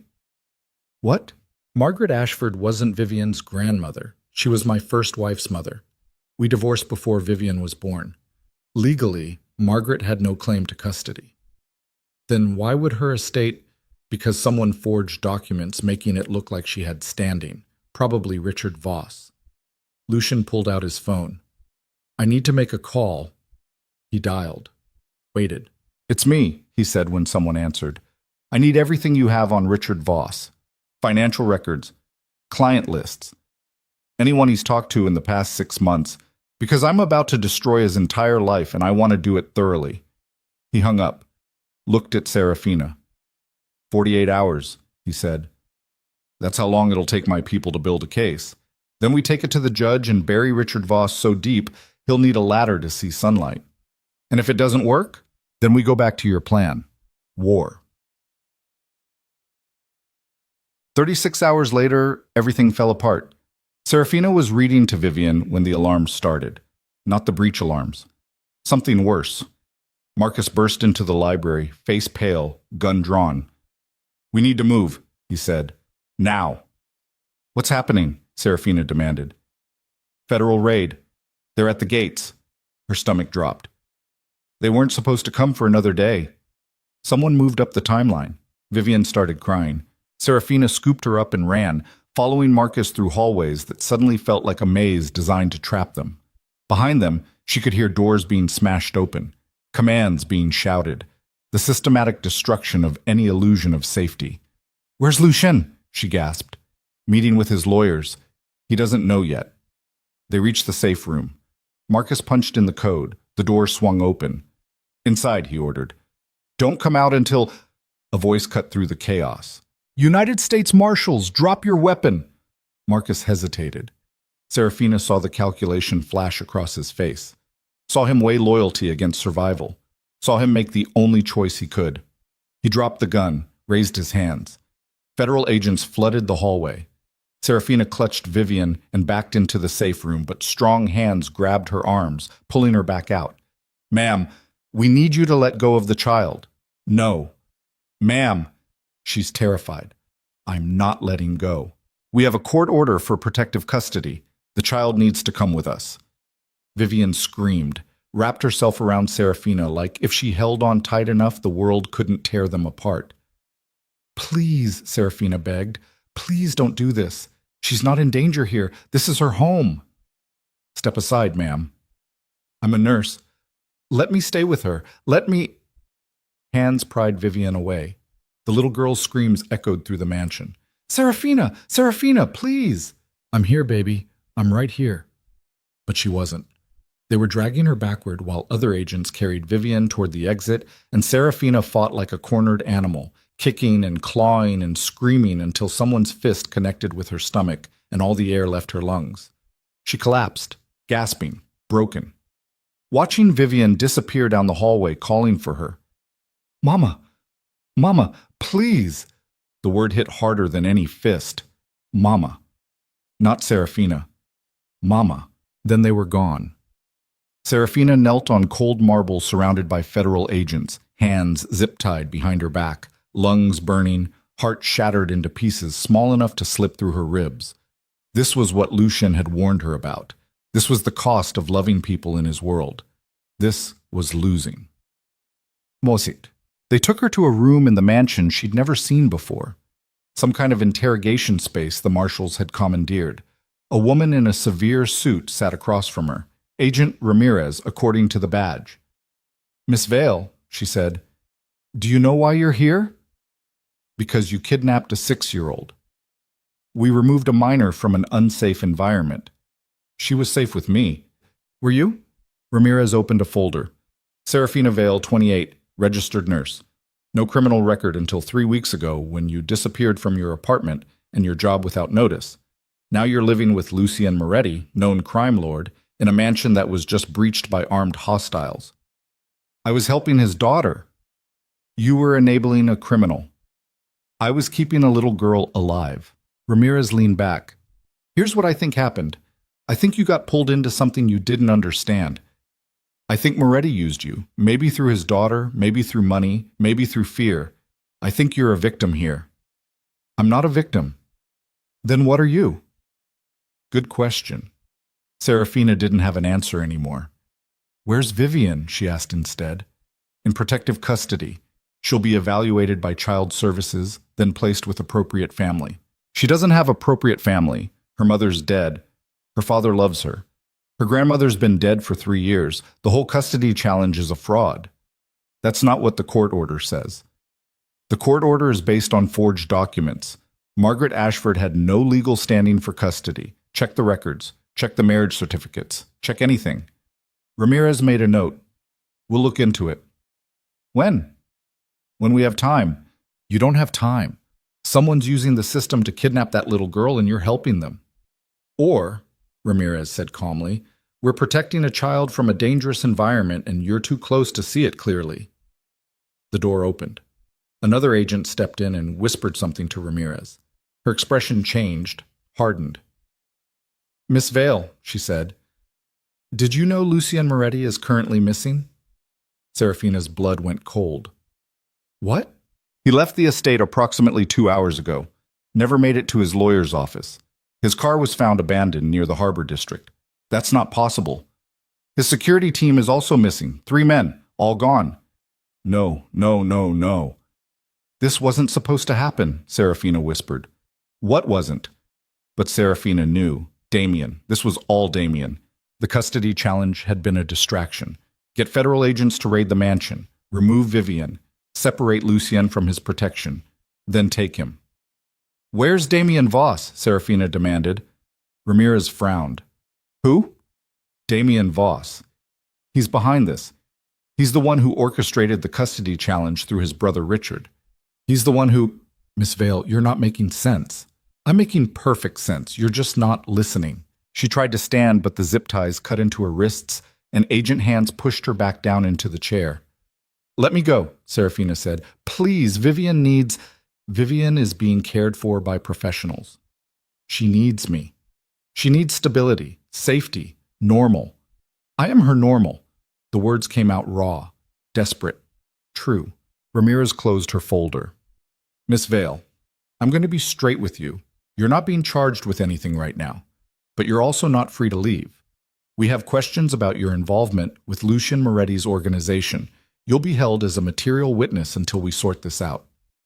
How long? As long as it takes. They let her out, put her in a car, drove her through Boston while the city burned sunset colors across the harbor, and Serafina pressed her forehead against the window, trying not to scream. Vivian was gone. Lucien was missing. Everything she'd tried to protect had been ripped away in less than an hour. The car stopped at a federal building. They processed her like a criminal. Fingerprints, photos, questions she refused to answer. Then they put her in a holding cell and left her alone with the wreckage of her choices. Serafina sat on the narrow cot and tried to think, tried to plan, tried to do anything except replay Vivian's screams over and over. The cell door opened. A guard stepped in. You have a visitor. Serafina looked up. Catherine Wells stood in the hallway, the lawyer who'd delivered the custody challenge. What do you want? Serafina asked. To talk. I have nothing to say to you. Not even about Vivian? Serafina stood slowly. What about her? Catherine entered the cell and the guard closed the door behind her, giving them privacy. She's been asking for you, Catherine said. Constantly. Won't eat, won't sleep, just keeps saying she wants her mama. The words stabbed deep. Where is she? Temporary foster placement. Good family. They're trying, but she's traumatized. Then let me see her. I can't do that. Why not? Catherine sat on the opposite cot, looking suddenly tired.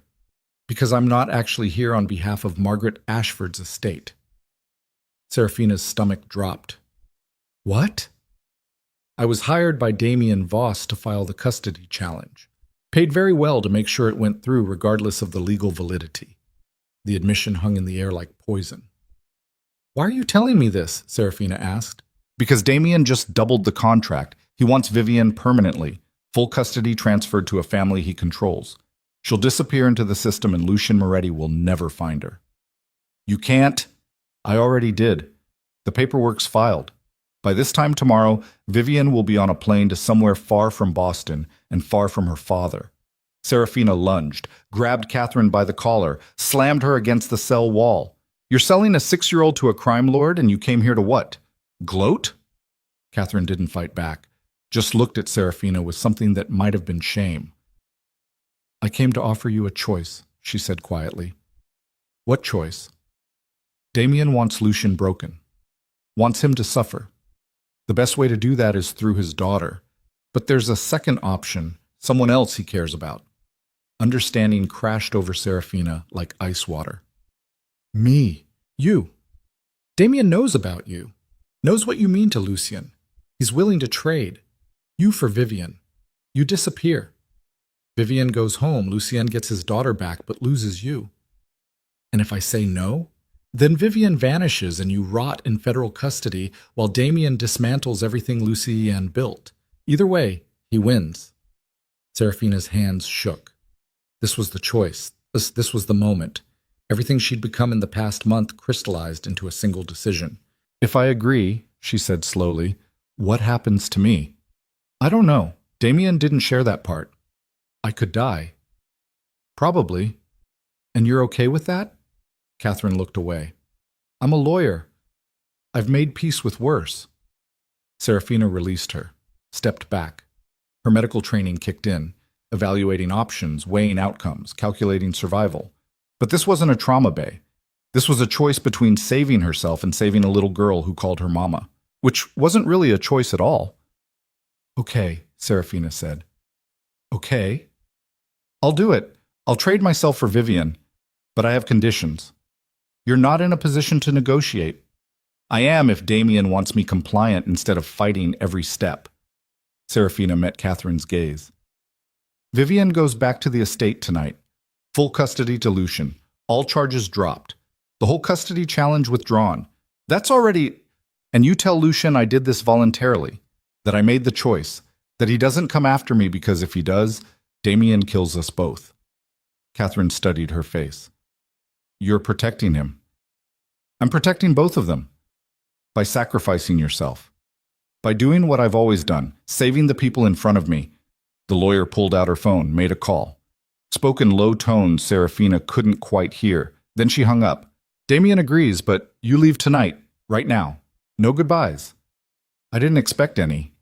Catherine knocked on the cell door. The guard opened it. 2 men in expensive suits stood in the hallway, not federal agents. Damien's people. This was real. This was happening.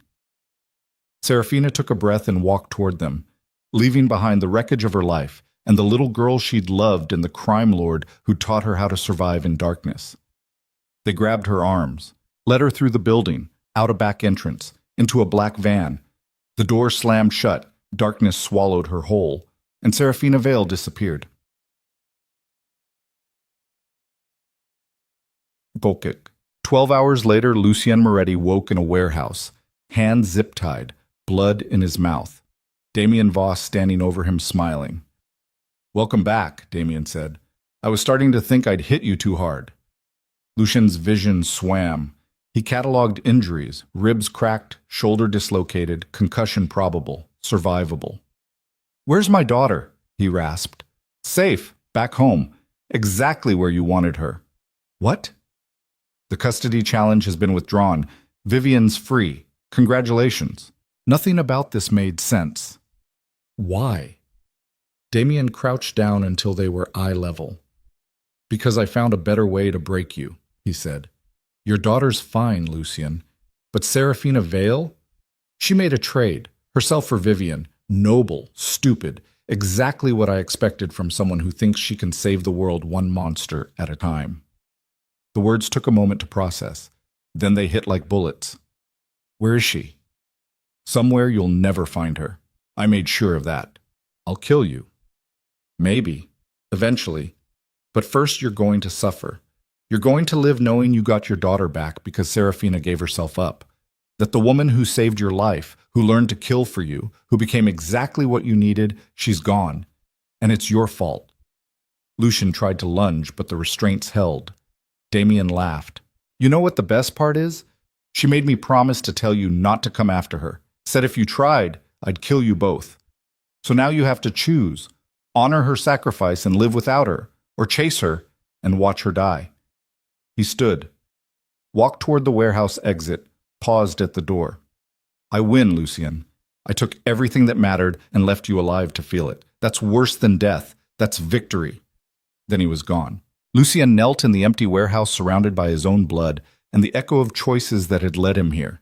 And for the first time in his life, the ghost monarch broke. Lucien Moretti stopped breaking after 17 minutes, not because the pain lessened, not because hope returned, but because rage burned hotter than grief, and somewhere in the wreckage of his sanity, the ghost woke up.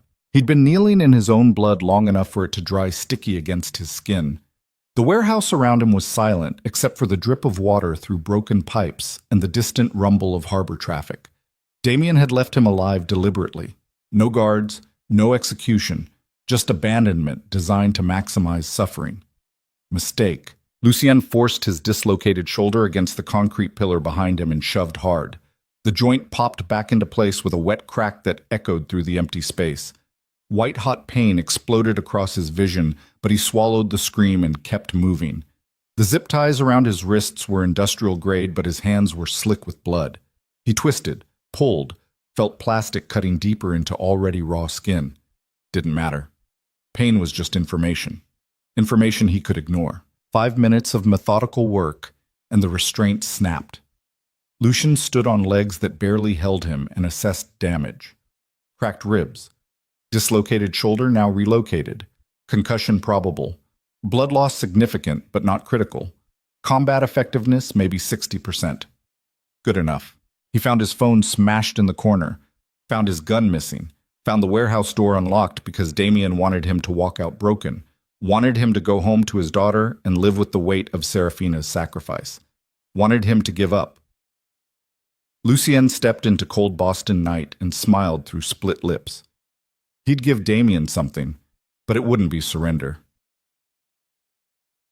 Cut. The Moretti estate looked like a crime scene. Federal vehicles still lined the driveway. Yellow tape cordoned off sections of the mansion.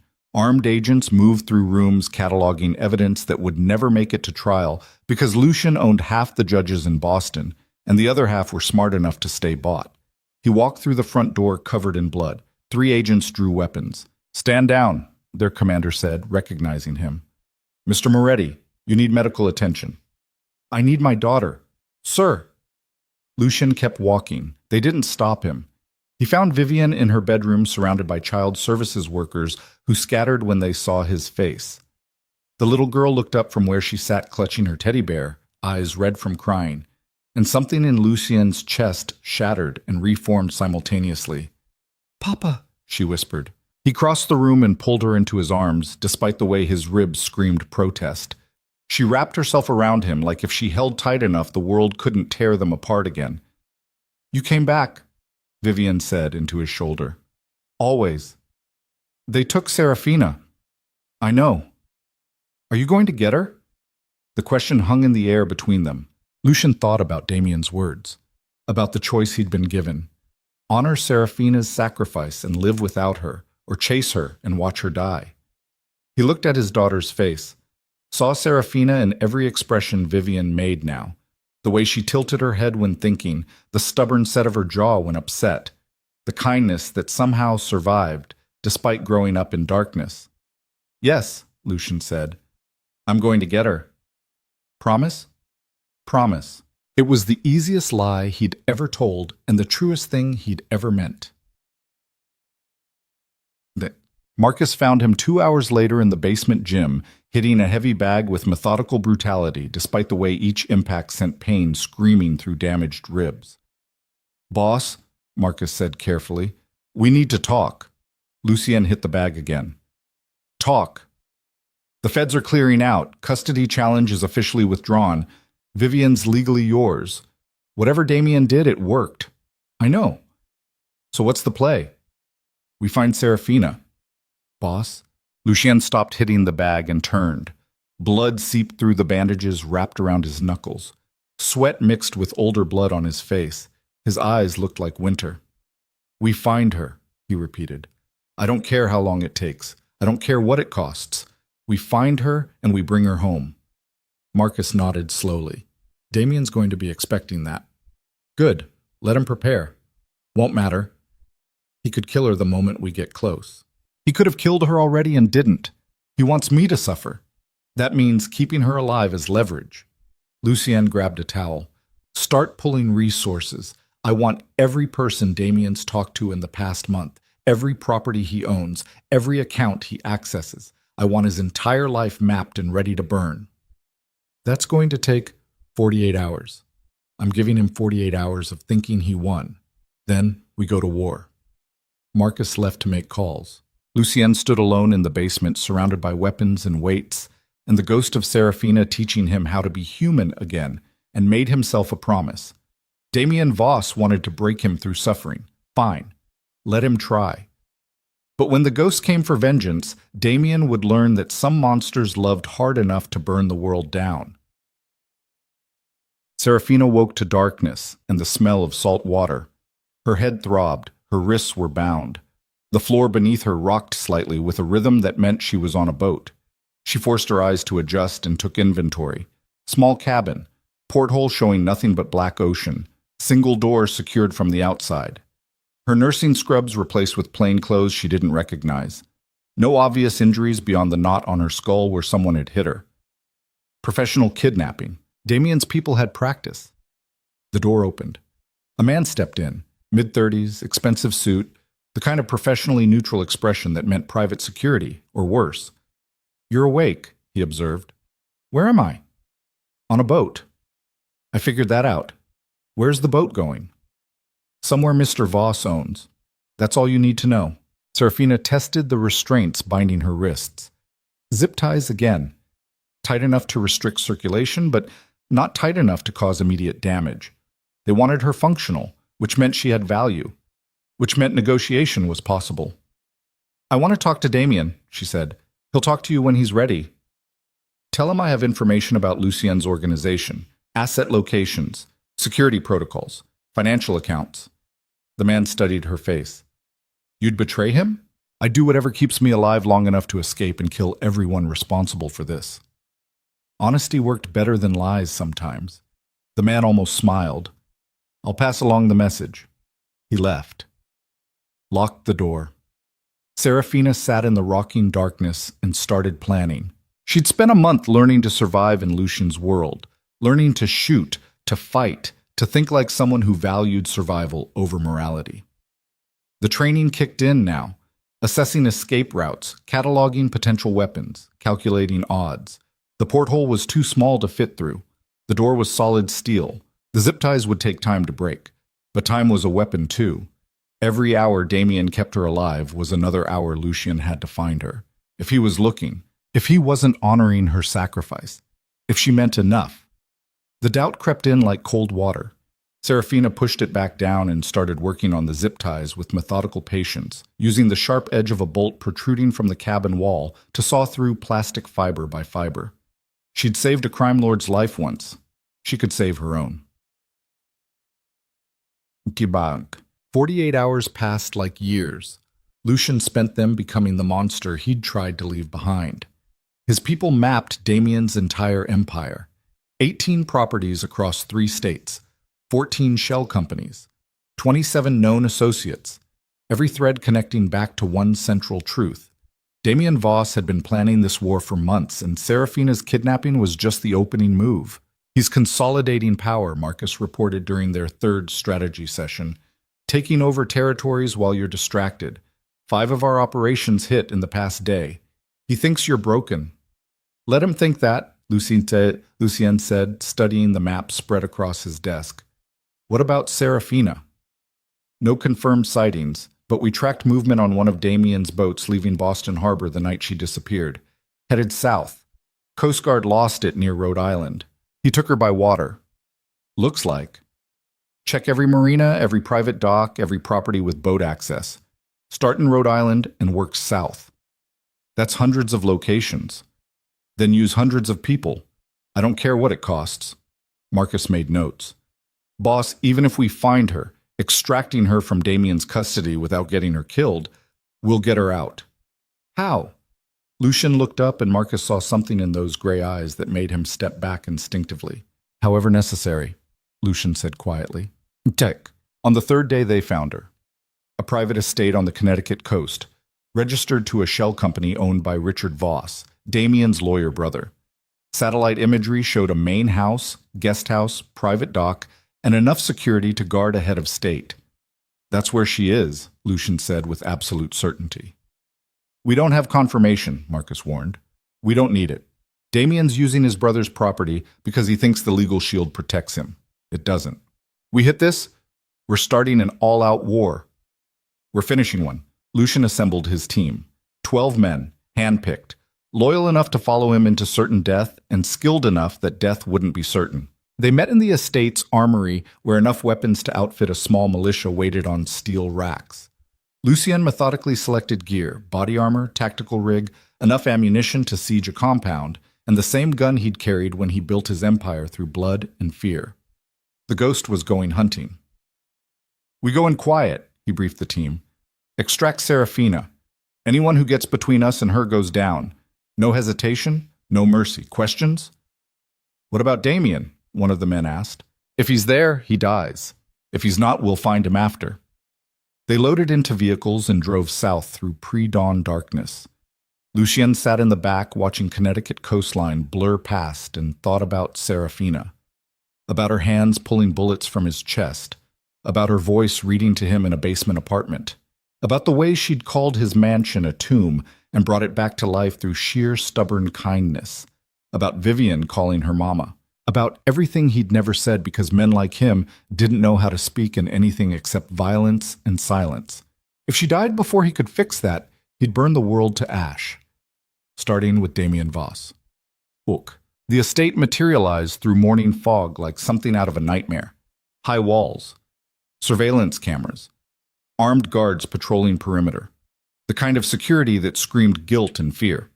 Lucien's team split into 3 groups. Group 1 would breach from the water using the private dock. Group 2 would cut power and communications. Group 3, Lucien and Marcus, would go through the front gate and make enough noise that everyone inside would focus on them instead of the real threat coming from the harbor. Distraction and extraction. Simple. Brutal. Likely to get someone killed. On my mark, Lucien said into the radio. He waited until everyone confirmed position. Took a breath. Remembered Serafina's face the last time he'd seen her, covered in flour making pancakes for his daughter, while his staff watched like she'd performed a miracle. Mark. The power cut first, lights dying across the estate. Emergency generators kicked in seconds later, but those crucial moments of darkness were enough. Group 1 hit the dock. Group 2 moved on secondary objectives. Lucien drove straight through the front gate.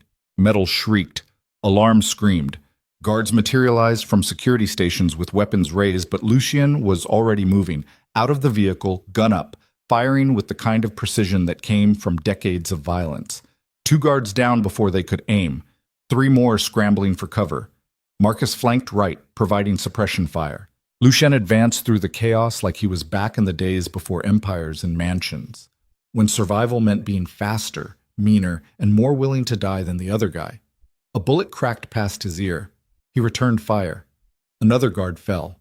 The front door exploded inward from charges Group 1 had planted. Smoke filled the entryway. Lucien moved through it into the main house, clearing rooms methodically while somewhere in the back of his mind he registered gunfire from other sections, meaning his team was engaged. Acceptable. Necessary. He'd mourn the casualties later. First floor clear, second floor accessed via a grand staircase that had probably cost more than most people earned in a lifetime. Lucien took the steps 2 at a time despite the way his still-healing ribs protested. Top of the stairs, hallway stretching in both directions. Clear left, a voice crackled in his radio. One of Group 1. Clear right, another voice. That left center. Lucien kicked open the first door. Empty bedroom. Second door, office. Third door, locked. He stepped back and fired 3 rounds into the lock. The door swung open. Inside, Serafina sat bound to a chair in the middle of an otherwise empty room. Alive. Bruised, but breathing. Her eyes found his, and something passed between them that had no words. Relief. Rage. Recognition. You came, she said. Did you think I wouldn't? I thought you'd honor my sacrifice and stay safe. I'm not good at following instructions. Lucien crossed the room and cut her restraints with a knife. Serafina stood on shaking legs and collapsed against him. He caught her reflexively, one arm wrapping around her waist while the other kept his gun trained on the door. Are you hurt? He asked. Nothing permanent. You? Nothing new. She pulled back enough to look at his face. You look like hell. I've had a bad week.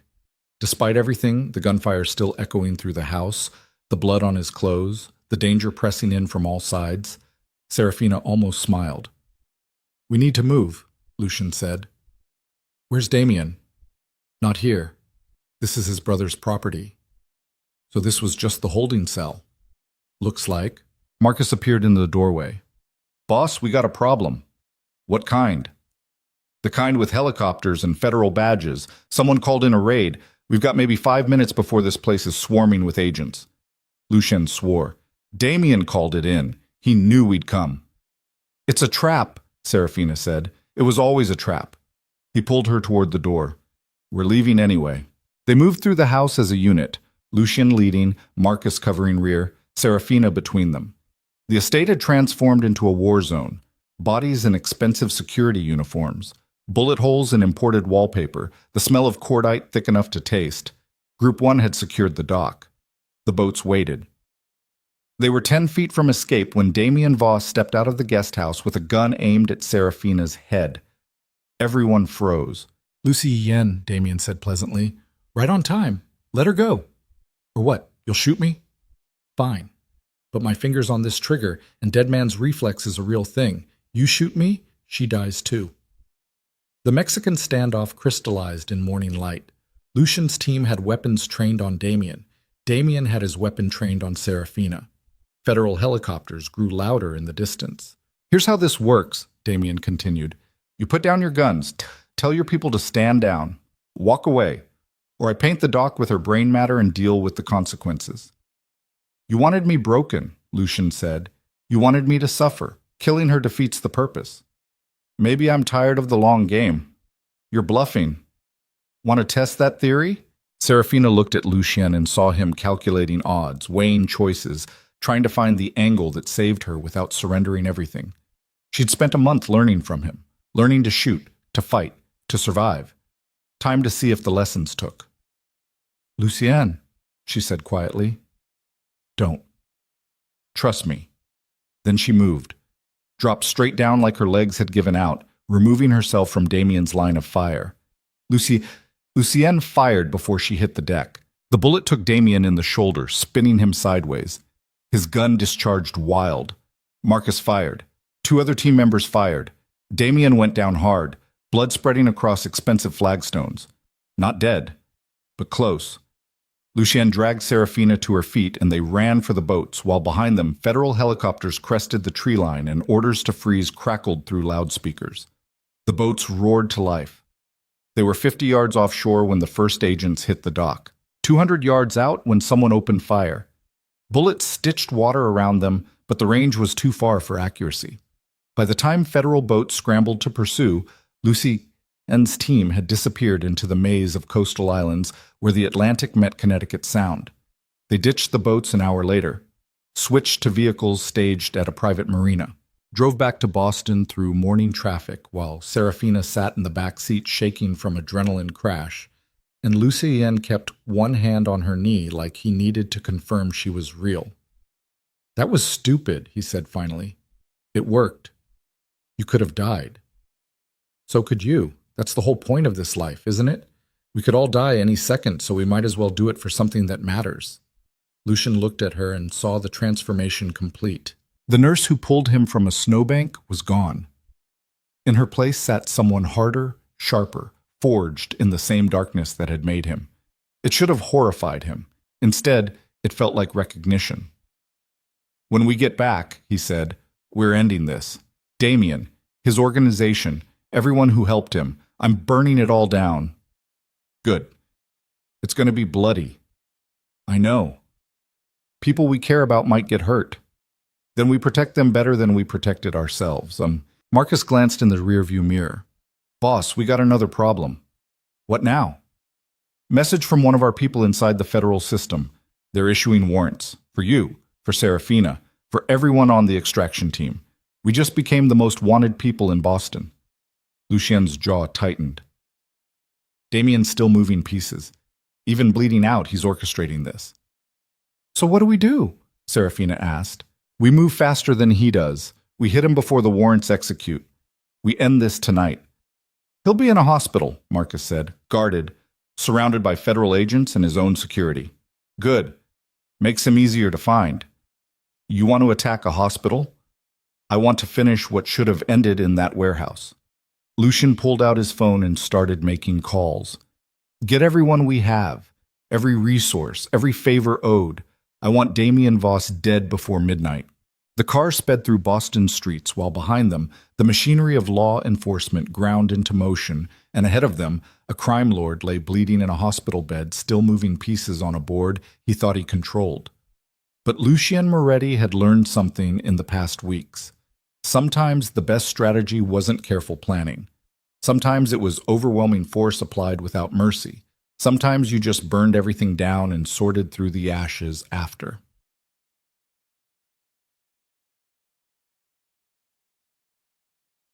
They reached the estate by noon. Lucien disappeared into his office to coordinate while Serafina went to find Vivienne. The little girl was in the library with a child services worker who'd been assigned to monitor the situation. She looked up when Serafina entered, and for one frozen moment, neither of them moved. Then Vivienne launched herself across the room. "Mama!" The word hit like it always did, part pain, part joy, all weight. Serafina caught her and held on while the child services worker watched with an expression that suggested she was filing this moment away for future reports. "You came back," Vivienne whispered. "I promised, didn't I?" "Promises break sometimes." "Not mine." They sat together on the library floor while Vivienne talked about the past 3 days. The scary people, the questions, the fear that she'd never see Serafina or her father again. The worker took notes. Serafina ignored her. "Is Papa going away again?" Vivienne asked. "Not if I can help it." "Are you going away?" "Never." "Promise?" "Promise." Another promise she had no right making but would die trying to keep anyway. The worker cleared her throat. "Miss Vale, I need to inform you that your presence here is technically in violation of several custody agreements." "Then arrest me," Serafina said without looking at her. "Otherwise leave us alone." The worker left. Vivienne curled against Serafina's side. "You're different now." "How?" "Sharper, like Papa." "Smart kid. Too smart." "Is that bad?" Serafina asked. Vivienne thought about it. "No, it means you can protect yourself." "That's good." They sat in silence while outside Lucien assembled an army. By sunset, the plan was ready. Damien was in Mass General Hospital under federal guard. 4th floor, private room. Security cameras on every corridor. At least 6 agents rotating shifts, plus Damien's own people mixed in with civilian patients and staff. Attacking it directly was suicide, so they wouldn't attack directly. "We're going to do something I've never done before," Lucien told his assembled team. "We're going to tell the truth." He pulled up a file on his laptop and transferred it to a secure server accessible by every major news outlet in Boston. "This," he said, "is 3 years of evidence documenting Damien Voss's criminal organization. Names, dates, transactions, murders, everything his lawyer brother Richard helped cover up using legal manipulation." Marcus stared at the screen. "Boss, if we release this, we expose Damien completely. His federal protection evaporates. The agents guarding him either step aside or become accomplices to known criminals. You're weaponizing the law." "I'm using every tool available. Damien wanted to play with courts and custody challenges? Fine. Let's see how he likes discovery." "This burns our bridges," another team member said. "We release this, we can't operate in Boston anymore. Every cop, every fed, every judge, they'll all come for us." "Then we'll leave Boston." Lucien looked around the room. "After tonight, this city can have itself back. But first, Damien Voss dies." He hit send. The files uploaded. Within minutes, news organizations started reporting. Within an hour, the story exploded across every channel. Within 2 hours, federal agents were being pulled from Damien's hospital room to answer questions about why they were protecting a known crime lord. The board shifted. Chaos entered the game. And in that chaos, Lucien moved. They hit the hospital at 9 p.m. Not as soldiers, as patients. 12 people entering through different entrances with fabricated injuries, broken bones, chest pain, bleeding wounds that looked worse than they were. The emergency room flooded with Lucien's people, and in the confusion, 3 of them slipped past triage carrying weapons hidden in medical equipment bags. 4th floor. Damien's room. 2 federal agents still on duty despite the media firestorm. Lucien approached wearing scrubs stolen from a supply closet, a medical chart in his hands. "I need to check the patient's vitals," he said. The agents looked at him, looked at each other. "We weren't notified of any examination," one said. "Hospital administration sent me. You want to call and confirm, be my guest, But the patient's blood pressure has been unstable, and if he crashes on your watch, you'll be filling out paperwork for weeks. The magic words, bureaucracy and liability. They stepped aside. Lucien entered the room. Damien lay in the hospital bed connected to monitors, his shoulder heavily bandaged, his face pale but conscious. His eyes widened when he saw who'd walked in. "Hello, Damien," Lucien said quietly. He pulled the gun from beneath the chart. Aimed. Damien's hand moved toward the call button. "Don't," Lucien warned. "Those agents outside are the only thing between you and me. You press that button, they come in, I kill them too. Your choice." Damien's hand stilled. "You can't shoot me in a hospital," he said. "You'll never make it out." "Probably not. But you'll be dead, which is the important part." "Then do it. Shoot me. Prove you're still the ghost." Lucien's finger tightened on the trigger. 1 pound of pressure. That's all it would take. 1 bullet. End the threat. Protect Vivian. Free Serafina. Simple. But then he thought about his daughter asking if he was going away again. Thought about Serafina promising never to leave. Thought about the cost of violence and whether he wanted to pay it anymore. "No," Lucien said. He lowered the gun. Damien laughed. "You've gone soft." "Maybe, but I'm also done playing your game." Lucien pulled out his phone and showed Damien the news coverage. "Every news outlet in the state has evidence of your organization. Your protection's gone, your empire's collapsing, and your brother, he's already cutting deals with prosecutors." The color drained from Damien's face. "Richard wouldn't. He already did. Gave up everything to avoid disbarment and prison. You're alone, Damien, completely alone." Lucien walked to the window and looked out at Boston sprawling below. "Here's what's going to happen," he continued. "You're going to federal prison, real prison, not some protected facility. And every enemy you made building your empire is going to hear that the man who went after Lucien Moretti's daughter is locked in a cage." Understanding dawned in Damien's eyes. Horror. "You're making me a target." "I'm making you pay." Lucien turned back. "You wanted me broken? Wanted me to suffer? Congratulations. I suffered. But suffering made me realize something. I don't need to kill you. I just need to make sure you spend every remaining day of your life looking over your shoulder, wondering when someone I paid or someone you wronged or someone who just wants a reputation is going to shove a shank between your ribs." He walked toward the door, paused. "For what it's worth, you almost won. You took my daughter. You took Serafina. You made me choose between vengeance and the people I love. That was smart, strategic, the play I would have made." "Then why are you walking away?" Lucien smiled, cold and final as winter. "Because I learned something from a nurse who pulled me out of a snowbank and taught me that sometimes the bravest thing you can do is choose to live instead of choosing to kill. You should try it sometime." He left. The federal agents outside looked at him with weapons half drawn. "Relax," Lucien said. "I'm just a doctor checking on a patient." He walked past them down the corridor while behind him, Damien Voss started screaming for help that wouldn't save him from what was coming. Lucien met his team in the parking garage. "It's done," he said. "He's alive," Marcus noted. "Worse, he's going to wish he wasn't." They drove back to the estate through Boston night while news helicopters circled the hospital and federal agents swarmed a crime lord who just discovered that sometimes mercy was crueler than bullets. Serafina found Lucien on the mansion's terrace overlooking the Atlantic. Dawn was breaking, pink and gold across dark water. "It's over," she said. "For now." "You didn't kill him." "No." "Why not?" Lucien was quiet for a long moment, then, "Because Vivian asked me if I was going away again. And I realized I've spent my entire life choosing violence over everything else. Maybe it's time to choose differently." "That's growth. That's exhaustion." Serafina leaned against the railing beside him.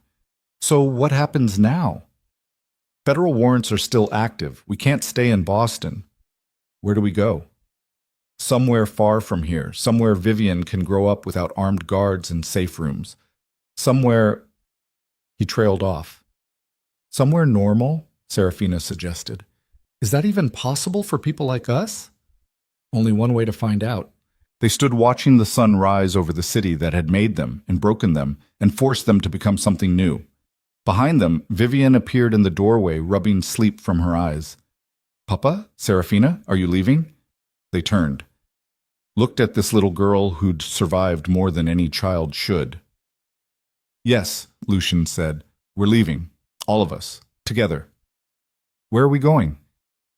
Somewhere safe. Will there be pancakes? Despite everything, the blood, the fear, the impossible weight of choices they'd made, Serafina laughed. Yes, princess, there will be pancakes. Vivian smiled and ran to them, and for the first time in their broken lives, the three of them stood together watching dawn break over a future that terrified them. But at least they'd face it as a family, whatever that meant, whatever it cost, however long it lasted, together. They had 72 hours. That's what Marcus calculated after reviewing federal warrant timelines, tracking law enforcement movements, and mapping every exit route from Boston that wouldn't end in handcuffs or worse. 72 hours to disappear before the full weight of the justice system came down on them. Lucien spent the first 12 liquidating everything he couldn't carry. The estate went to a shell corporation that would sell it quietly and transfer funds through channels so convoluted even forensic accountants would give up halfway through. Business holdings got divided among loyal people who'd earned the right to inherit pieces of an empire. Safe houses were emptied, scrubbed, abandoned. Weapons went into the harbor weighted with concrete.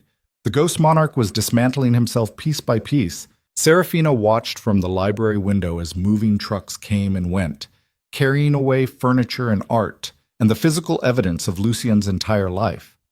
Vivian sat beside her drawing pictures of houses that didn't look like fortresses, normal houses with gardens and neighbors, and windows that didn't need bulletproof glass. Where do you want to go? Serafina asked her. Vivian thought about it seriously. Somewhere warm, with beaches, and no basements. Why no basements? Because that's where people hide when bad things happen. I don't want to hide anymore. The wisdom in that statement hit harder than it should. Serafina pulled the little girl closer. No more hiding, I promise. Will Papa be different when we leave? What do you mean? Less scary, more like when he makes pancakes. Serafina looked at Vivian's hopeful face and wanted to promise yes. Wanted to say that leaving Boston would erase decades of violence and transform Lucien into something softer. But she'd learned to stop lying to this kid. I think, she said carefully, that your papa will always have sharp edges. But maybe in a new place he won't need to use them as much. That's a grown-up answer. You asked a grown-up question. Vivienne returned to her drawing, adding a swing set to her imaginary normal house. The door opened and Lucien entered carrying a file folder. He looked exhausted. 3 days of dismantling an empire while dodging federal attention had carved new lines into his face. We have a problem, he said. Of course they did. What kind? Serafina asked. The kind where Catherine Wells, the lawyer who delivered the custody challenge, just requested a meeting. Says she has information we need before we run. It's a trap. Probably. But she's coming alone, unarmed, says she'll meet in public. Why would she help us? That's what I want to find out. Eads. They met her at a coffee shop in Cambridge. Neutral territory far enough from Boston proper that federal surveillance was thin, but public enough that violence would draw immediate attention. Catherine sat at a corner table wearing civilian clothes instead of her usual power suit, looking smaller somehow. Human instead of predatory. Lucien slid into the seat across from her while Marcus and 2 others watched from strategic positions around the cafe.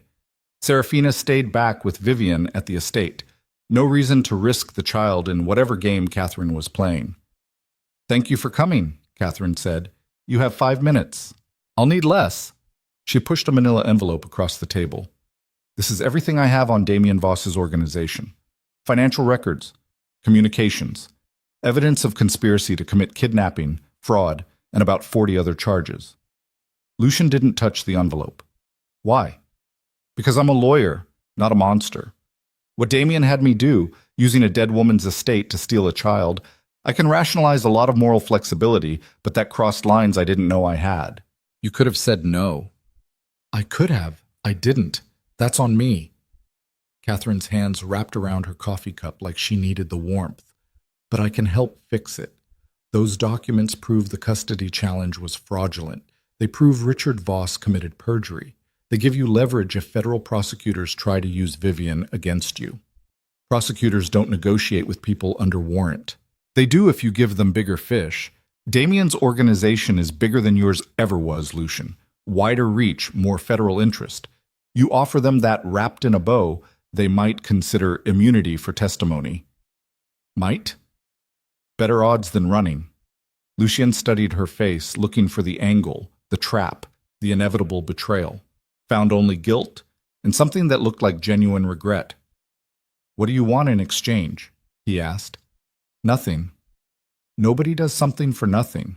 Then consider it penance." Catherine stood. "I helped rip a little girl from her home. I can't undo that, but I can make sure it doesn't happen again." She left the envelope and walked out. Lucien sat alone at the table, weighing options that all tasted like poison in different flavors. He could run, take Serafina and Vivian, and disappear into whatever new life he could build from ashes. Or he could fight. Use Catherine's evidence to burn down what remained of Damien's empire and trade cooperation for freedom. Running meant safety, but also meant looking over his shoulder forever. Fighting meant risk, but also meant ending this completely. He opened the envelope and started reading. By the time he finished, he knew what he had to do. Deck. The federal prosecutor's office overlooked Boston Harbor from the 23rd floor of a building that existed to remind criminals how small they were. Lucien walked in wearing a suit instead of tactical gear, hands empty instead of armed, and sat across from Assistant U.S. Attorney Jennifer Morrison like they were colleagues instead of enemies. "Mr. Moretti," she said, "this is unexpected. I have a deal for you. We don't negotiate with fugitives. You do when they're offering to hand you the biggest organized crime prosecution in New England history." He slid Catherine's envelope across the desk. "Everything you need to dismantle Damien Voss's entire organization. Financial crimes, RICO predicates. Enough evidence to put him and 15 of his top people away for decades." Morrison opened the envelope and started reading. Her expression didn't change, but Lucien saw the moment she realized what she was holding. "This is comprehensive," she admitted. "It's a gift. In exchange, I want immunity for myself, Serafina Vale, and everyone involved in the Connecticut extraction. Full immunity, sealed records, and the federal warrants dropped. That's a lot to ask. I'm offering a lot." Morrison closed the envelope and leaned back in her chair, studying him with the kind of calculated assessment that meant she was running scenarios, weighing political capital, measuring career advancement against principle. "Why now?" she asked. "You've been operating in Boston for 2 decades. You could have cooperated at any point. Why wait until you're facing warrants?" "Because I have a daughter who deserves better than growing up visiting her father in prison. Because I'm tired. Because continuing this life costs more than I'm willing to pay anymore." That's surprisingly honest. "I'm surprisingly tired of lying." Morrison was quiet for a long moment, then, "I'll take this to my superiors. But I need more than documents. I need testimony, depositions. You on a witness stand if this goes to trial. Against Damien? Against everyone in that envelope." Lucien thought about Vivian drawing houses with swing sets. About Serafina learning to shoot because his world demanded violence from everyone it touched. About the ghost monarch he'd been and the man he was trying to become. "Okay," he said. "I'll testify. Then we have a deal, pending approval from the U.S. Attorney." She extended her hand. Lucien shook it and felt the weight of an empire slide off his shoulders. The approval came through in 48 hours. Full immunity in exchange for cooperation. Warrants withdrawn. Federal protection during the prosecution phase. Lucien read the agreement 3 times, looking for traps and loopholes. Found only standard legal language and the signature of someone powerful enough to make promises stick. He called Marcus. "It's done. We're clear." "The team?" "Everyone. Full immunity as long as they don't commit new crimes." "What about Damien?" "He's the government's problem now." Marcus was quiet. "Boss, you know what happens to crime lords who cooperate with feds." "I know. You'll be a target for everyone who thinks you broke the code, for everyone who sees cooperation as weakness." "Then I'll be a target somewhere far from here where nobody knows my face." "You really think you can just walk away?" Lucien looked around the estate that had been his throne and his prison. I don't know, but I'm going to try. Bassam. They left Boston on a Tuesday morning when the city was gray and cold and looked exactly like it had the night Serafina pulled him from the snow, full circle, ending where they'd begun. 3 people in a car heading south with everything they owned in bags that fit in the trunk. No motorcade, no security detail, no empire following behind them, just a family running towards something instead of away from it. Vivian sat in the back seat watching Boston disappear through the window. Will we ever come back? Do you want to? Lucien asked. She thought about it. No, this city has too many ghosts. Where did you learn to talk like that? Serafina's books. Serafina smiled from the passenger seat. I'm a terrible influence. The best ones usually are. They drove through New England watching winter loosen its grip on the landscape, ice giving way to mud, snow melting into streams, the world transforming slowly from frozen to fluid. By nightfall, they crossed into New York. By midnight, they'd reached Philadelphia. By dawn, they were in Virginia, and Lucien realized he couldn't remember the last time he'd driven this far without someone trying to kill him. It felt like freedom, fragile and uncertain, and probably temporary, but freedom nonetheless.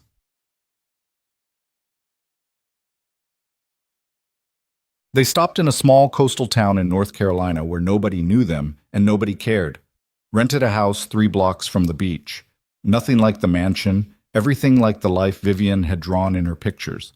2 bedrooms, a kitchen that smelled like salt air instead of gun oil, windows that opened without security overrides. Normal, aggressively, impossibly normal. Serafina stood in the kitchen unpacking boxes while Lucien assembled furniture with the kind of focused intensity he used to apply to dismantling enemies. Vivian explored her new room, small and bright, and hers in a way the mansion bedroom never was. This feels wrong, Lucien said, struggling with an instruction manual for a bookshelf. What does? Being this ordinary, making pancakes and building furniture and pretending the past 20 years didn't happen. We're not pretending they didn't happen. We're deciding they don't define what happens next. That's optimistic. That's survival.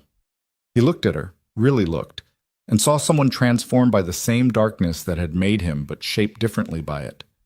Where violence had hardened him into steel, it had honed her into something sharper and more precise, a scalpel instead of a sledgehammer. I never thanked you, he said. For what? For not running that night in the snow. For staying when any sane person would have left. For becoming exactly what Vivian and I needed, even though it cost you everything. It didn't cost me everything. It cost me who I was. But I'm not sure I liked her much anyway. The nurse who saved lives? The nurse who was so busy saving strangers, she forgot how to save herself. Serafina set down the box she'd been unpacking. You and Vivian taught me that sometimes survival means accepting help, accepting family, accepting that you don't have to carry everything alone. We're not much of a family. We're exactly enough of one. Vivian appeared in the doorway. The ocean's loud here. I can hear it through my window. Does that bother you? Serafina asked. No, it sounds like breathing, like the house is alive. She ran back to her room. Lucien and Serafina stood in the kitchen listening to waves crash against the shore and a little girl laugh without fear for the first time in her short life. We're going to fuck this up, Lucien said quietly. I don't know how to be a normal father. You don't know how to be a normal anything anymore. We're both too damaged. Probably, but at least we'll fuck it up together. That's romantic. That's realistic. He smiled despite himself. Outside, seabirds screamed. Inside, they started building something that looked like a future. The first month was harder than any of them expected. Lucien couldn't sleep without checking window locks 3 times. Couldn't walk down streets without mapping escape routes. Couldn't look at strangers without calculating threat levels. 20 years of survival instinct didn't shut off just because the danger changed zip codes. Serafina caught him one night standing at the living room window at 3 a.m., gun in hand, watching shadows that weren't threats. What are you doing? She asked. Keeping watch. Against what? Everything. Nothing. I don't know. She took the gun from his hand and set it on the table. You have to let go. I don't know how. Then learn. We both do. She was right. They were both broken in ways that didn't heal quickly or completely. Serafina woke from nightmares about Vivian screaming while federal agents dragged her away, jumped at loud noises, checked her phone compulsively for news about Damien's prosecution, like watching it from afar could protect her from it. Trauma was a patient teacher. It didn't care that they'd escaped. It followed them south and made itself at home in their new normal life. But slowly, painfully, incrementally, slowly, they started healing. Lucien got a job at a local bakery. The owner didn't ask questions about his past, just handed him an apron and taught him to make bread with hands built for violence. Kneading dough became meditation. Watching yeast transform flour and water into something alive became proof that destruction wasn't the only thing he was good at. Serafina found work at a small community clinic. Nothing like the Boston Free Clinic. This one actually had supplies and funding and enough staff that nobody worked 16-hour shifts. She treated fishermen with infected cuts and retirees with high blood pressure and kids with strep throat, and remembered why she'd become a nurse in the first place. To help. Not to save the world, just to help the person in front of her. Vivian enrolled in first grade at a public school where nobody knew her father was a crime lord and nobody cared that she'd grown up in a mansion. She made friends, learned to read chapter books, came home with art projects and scraped knees and stories about playground politics that were infinitely less lethal than the politics she'd grown up around. She started calling Serafina Mama without hesitation. Started calling Lucien Papa without fear. Started being a kid. 6 months in, they celebrated Vivian's 7th birthday on the beach with a cake Lucien baked himself and presents wrapped in newspaper because they'd forgotten to buy wrapping paper.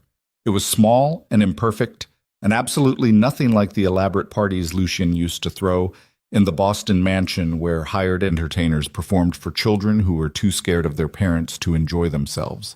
This was better. Vivian blew out candles and made a wish, and when Serafina asked what she'd wished for, the little girl said, "That we stay here forever." "I thought you weren't supposed to tell, or it won't come true," Lucien said. "Some wishes are better when you say them out loud." A year after leaving Boston, Lucien got the call he'd been expecting. Assistant U.S. Attorney Morrison. Professional. Courteous. The voice of a system that had made him promises. "Mr. Moretti, the Voss case is going to trial next month. We'll need you in Boston for testimony." Lucien's hand tightened on the phone. "How long?" "A week, maybe 2 depending on cross-examination. We've arranged security and accommodation." "What about my family?" "They can come if you want, or we can provide protection for them in North Carolina." He thought about Vivian finally sleeping through the night without nightmares, about Serafina laughing at dinner, about the life they'd built from wreckage. "They'll stay here," he said. "I'll come alone." "Understood. We'll send details." She hung up. Lucien stood in the kitchen of his small rental house and felt the past reaching for him with skeletal fingers. Serafina found him there an hour later, still holding the phone. "What happened?" she asked. "Trial's starting. They need me to testify." "When?" 3 weeks. She sat down at the kitchen table and he saw her running calculations, threat assessments, risk analyses, all the things they'd learned together in darkness. "It'll be dangerous," she said. "Yes." "Damien's people will try to stop you." "Probably." "You could refuse, break the deal, disappear deeper." "I could, but then we'd always be running, always looking over our shoulders. This ends it completely." "Or gets you killed." "That too." Vivian appeared in the doorway. "Papa, are you leaving?" The fear in her voice cut deeper than any bullet. Lucien knelt down to her eye level. "Just for a little while. I have to go back to Boston to help put some bad people in prison, but I'm coming back. I promise." "You promised before." "And I kept it, didn't I?" She nodded reluctantly. "This is the same. I go, I testify, I come home, and then we never have to think about Boston again. What if something bad happens? Then Serafina will keep you safe until I get back." Vivian looked at Serafina, who nodded seriously. "Okay," Vivian whispered, "but you have to call every night." "Every night, before bed." She hugged him and ran back to her room. Lucien stood slowly, his knees protesting the movement in a way that reminded him he wasn't young anymore. "I don't want to go," he admitted. "But you will anyway," Serafina said, because it's the right thing. Since when do you care about the right thing? Since I met a nurse who pulled me out of the snow and taught me that some debts are worth paying. Boston looked different through the window of a federal courthouse. Smaller, somehow. Less threatening. Just a city full of people trying to survive like everywhere else. Ian sat in a witness preparation room with Morrison and two other prosecutors going through testimony for the 5th time. They'd been at it for 3 days, rehearsing questions, anticipating defense strategies, making sure his answers were precise enough to convict, but general enough not to incriminate himself in areas outside the immunity agreement. "You're ready," Morrison said finally. "I was ready 2 days ago. Defense is going to come at you hard. They'll try to discredit you as a criminal cooperating to save himself. They'll bring up your history. They'll make you look like the villain. I am the villain. Not in this courtroom. In here, you're the witness putting away someone worse." Lucian looked at her and saw the rationalization lawyers made to sleep at night. The moral flexibility that let them use monsters to catch bigger monsters. He'd done worse for worse reasons. "When do I testify?" he asked. "Tomorrow, 9 a.m. The prosecution will examine you first, then defense gets their turn. Stay calm. Answer only what's asked. Don't volunteer information." "I know how this works." "Do you? Because the last time you were in a courtroom, you were the defendant." "Fair point." That night, Lucian called home. Vivienne answered on the second ring. "Papa!" "Hey, princess, how was school?" "Good. I got an A on my spelling test. And Tommy shared his cookies at lunch. And we're reading a book about a pig who can talk." Normal kid things. Beautiful, mundane, ordinary things. "That's wonderful," Lucian said, his throat tight. "When are you coming home?" "Soon. Maybe a week." "That's forever." "I know, but I call every night, right?" "Every night," she confirmed. "Serafina wants to talk to you." The phone rustled, then Serafina's voice. "How's it going?" "As expected. I testify tomorrow." "Are you scared?" "Terrified." "Good. Fear keeps you sharp." "That's what I used to tell my people before operations." "Then you trained me well." They sat in comfortable silence connected by phone lines across 500 miles. "I miss you," Lucian said finally. "I miss you too. But you're doing the right thing." "The right thing might get me killed." "Then don't die." "I'd be annoyed." Despite everything, he laughed. "I'll do my best. That's all anyone can ask." They said goodnight. Lucian lay in the federal safehouse bed, staring at an unfamiliar ceiling, and thought about all the choices that had led him here. All the violence, all the blood, all the years spent building an empire he'd traded for immunity and a chance at something resembling redemption. Worth it. All of it. If it meant Vivienne got to be a normal kid and Serafina got to save lives instead of digging bullets from crime lords. He fell asleep thinking about pancakes and beaches and 7-year-olds who wished out loud. The courtroom was packed. Media, federal agents, Damien's remaining associates watching from the gallery with expressions that promised violence if they got the chance. Lucian walked to the witness stand wearing a suit that felt like a costume, raised his right hand, swore an oath he half believed, and sat down facing the man who'd tried to destroy him. Damien Voss looked smaller in prison jumpsuit orange, diminished, human instead of monstrous. Their eyes met, and Lucian saw hatred there, pure and distilled and absolutely mutual. The prosecution began.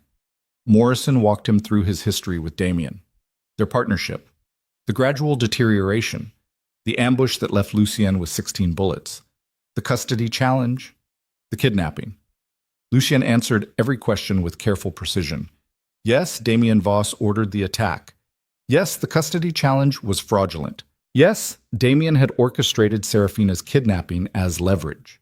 The defense attorney stood for cross-examination, a sharp woman in an expensive suit who looked at Lucien like he was something she'd scraped off her shoe. "Mr. Moretti," she began, "you're testifying in exchange for immunity, correct?" "Yes." "Immunity for crimes including racketeering, money laundering, and conspiracy to commit murder?" "Yes." "So you're a criminal being rewarded for testifying against another criminal. That's one way to look at it. Is there another way?" I'm someone who made terrible choices for 20 years, finally choosing to do something right. How noble. Tell me, Mr. Moretti, how many people have you killed? Morrison objected. Relevance, Your Honor. I'm establishing the witness's credibility, the defense attorney said. The judge allowed it. Lucien looked at the jury and made a choice. I don't know, he said honestly. I stopped counting after the first dozen. Does that make me a monster? Yes. Does that mean I'm lying now? No. I'm here because I'm tired of being a monster, and I want my daughter to grow up knowing her father tried to be better. The courtroom went silent. The defense attorney tried a different angle. You had a relationship with Serafina Vale, correct? Yes. And she was involved in the illegal extraction from the Connecticut property? She was a victim I rescued, or an accomplice who helped you evade federal custody. She's a nurse who saved my life and became collateral damage in a war she never asked to be part of. Yet here you are, testifying to save yourself while she's not even in this courtroom. She's in North Carolina being the mother my daughter deserves, and I'm here making sure the man who tried to take both of them from me pays for it. The cross-examination continued for 2 hours. The defense tried to break him, discredit him, make him look like a liar trading testimony for freedom. But Lucien had spent decades lying professionally. He knew how to sell truth when he had to. Finally, it ended. The judge dismissed him. Lucien walked out of the courtroom past Damien Voss one last time. This doesn't end here, Damien said quietly. Yes, it does, Lucien replied. You're going to prison. I'm going home. We're both getting exactly what we deserve. He left the courthouse, got into the federal vehicle waiting outside, disappeared back into protective custody while the trial continued without him. 3 days later, Morrison called with the verdict. Guilty. All counts. Damien Voss sentenced to 45 years in federal prison with no possibility of parole. It's over, Morrison said. Lucien closed his eyes and let the weight of 2 decades lift. Thank you. Don't thank me. Stay clean. Honor the immunity agreement, and don't come back to Boston. I won't. She hung up. Lucien booked a flight home. Oh shit. Serafina and Vivienne met him at the airport. The little girl ran through the terminal and launched herself into his arms with enough force to make his still-healing ribs protest. You came back, she shouted. I promised, didn't I? Promises kept are better than promises made. Where did you learn that? Serafina's books again. He looked over Vivienne's head at the woman who'd saved him in more ways than one. She stood watching them with tears in her eyes and a smile on her face. It's done, he said. I know. I saw the news. 45 years. Long enough. More than. They drove home through North Carolina, summer heat, while Vivienne chattered about everything he'd missed, school projects and beach trips, and the hermit crab she'd named Gerald, who lived in a tank in her room. Normal things, beautiful things, the things worth surviving for. 5 years later, the world looked entirely different. On the Amalfi Coast, tucked between sea cliffs and narrow stone streets, stood a small bakery called Velvet Jasmine. The name had been Serafina's idea, combining the street where Lucien had nearly died with the tea she'd made him while he healed, a reminder of where they'd started and how far they'd come. Every morning, Lucien woke before dawn to make bread. His hands, scarred from violence, marked by choices he couldn't undo, shaped dough with the same precision he'd once used for darker purposes. The bakery smelled like yeast and salt air and possibility. Serafina worked part-time at a local clinic where patients paid her in flowers and homemade wine and stories about their grandchildren. She'd learned Italian through immersion and stubbornness, laughing through mistakes until the language felt natural. Vivienne, now 12 and fierce and brilliant, played piano in the courtyard every afternoon. Tourists stopped to listen. Locals brought their children to watch. She performed like she'd been born for it, fingers dancing across keys, creating beauty from discipline and practice and joy. The ghost monarch of Boston no longer existed. Only a husband, a father, a man finally learning how to live. One golden afternoon, Serafina leaned against the bakery counter watching the ocean shimmer beneath the Italian sun. Do you ever miss it? She asked. The power? Lucien looked toward Vivienne laughing outside beneath strings of lights. Then at Serafina, who'd taught him that strength came in forms he'd never considered. "No," he said honestly. "I finally found something stronger." "What's that?" "This, you, her, the chance to be ordinary." Serafina smiled and kissed him, and somewhere in the distance, church bells rang, marking the hour and reminding them that time kept moving forward whether they were ready or not. But they were ready. After everything. After the blood and the fear and the impossible choices. After learning that sometimes survival meant letting go of who you were to become who you needed to be. They were ready. That night, they sat together on the terrace overlooking the Mediterranean while Vivian practiced Bach upstairs and the smell of baking bread drifted through open windows. "I never thanked you properly," Lucian said. "For what?" "For not leaving me in that snowbank, for seeing something worth saving even when I couldn't." "You saved yourself. I just kept you breathing long enough to figure that out." "Semantics." "Truth." He pulled her closer, this woman who'd become his anchor and his conscience and his future all at once. "I love you," he said. Simple words he'd spent 40 years learning how to mean. "I know," Serafina replied. "You tell me every morning when you make coffee." "How?" "The way you remember I take it black. The way you warm the cup first. The way you hand it to me like you're offering something precious." "That's not saying I love you." "That's exactly saying it. You just speak a different language." She was right. He'd spent his life speaking in violence and silence and the spaces between words where meaning hid from the light.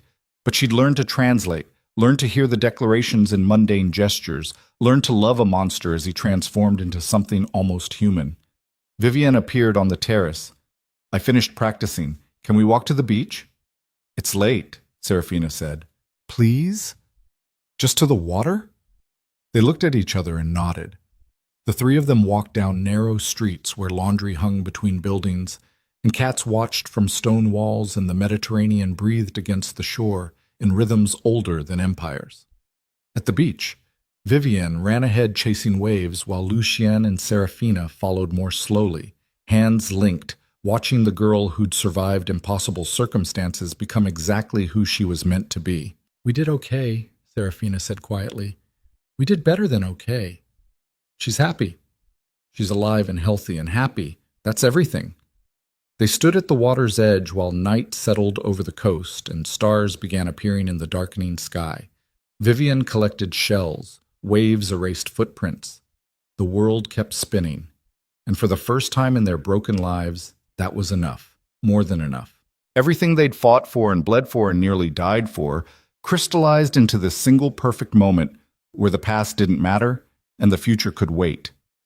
They were home, not in Boston where violence had defined them, not in North Carolina where they'd learned to heal, but here, in a small coastal town where nobody knew their names and nobody cared what they'd been, where a former crime lord baked bread, where a nurse saved lives in ways that didn't require bullets, where a little girl played piano and collected shells and dreamed ordinary dreams, where three broken people had built something whole from the wreckage of who they used to be. Vivian ran back to them, holding a perfect spiral shell. "Look what I found." Serafina examined it seriously. "That's beautiful." "Can I keep it?" "Of course." "I'm going to put it on my windowsill, so every morning I remember today." "Why this day specifically?" Lucien asked. Vivian looked at both of them. These imperfect adults who'd fought monsters and survived impossible circumstances and given her the one thing every child needed, a family. However unconventional, however hard-won, however imperfect. "Because today was perfect," she said simply, "and I want to remember perfect." She ran ahead again. Lucien and Serafina followed. The ocean whispered against the shore. The stars multiplied overhead.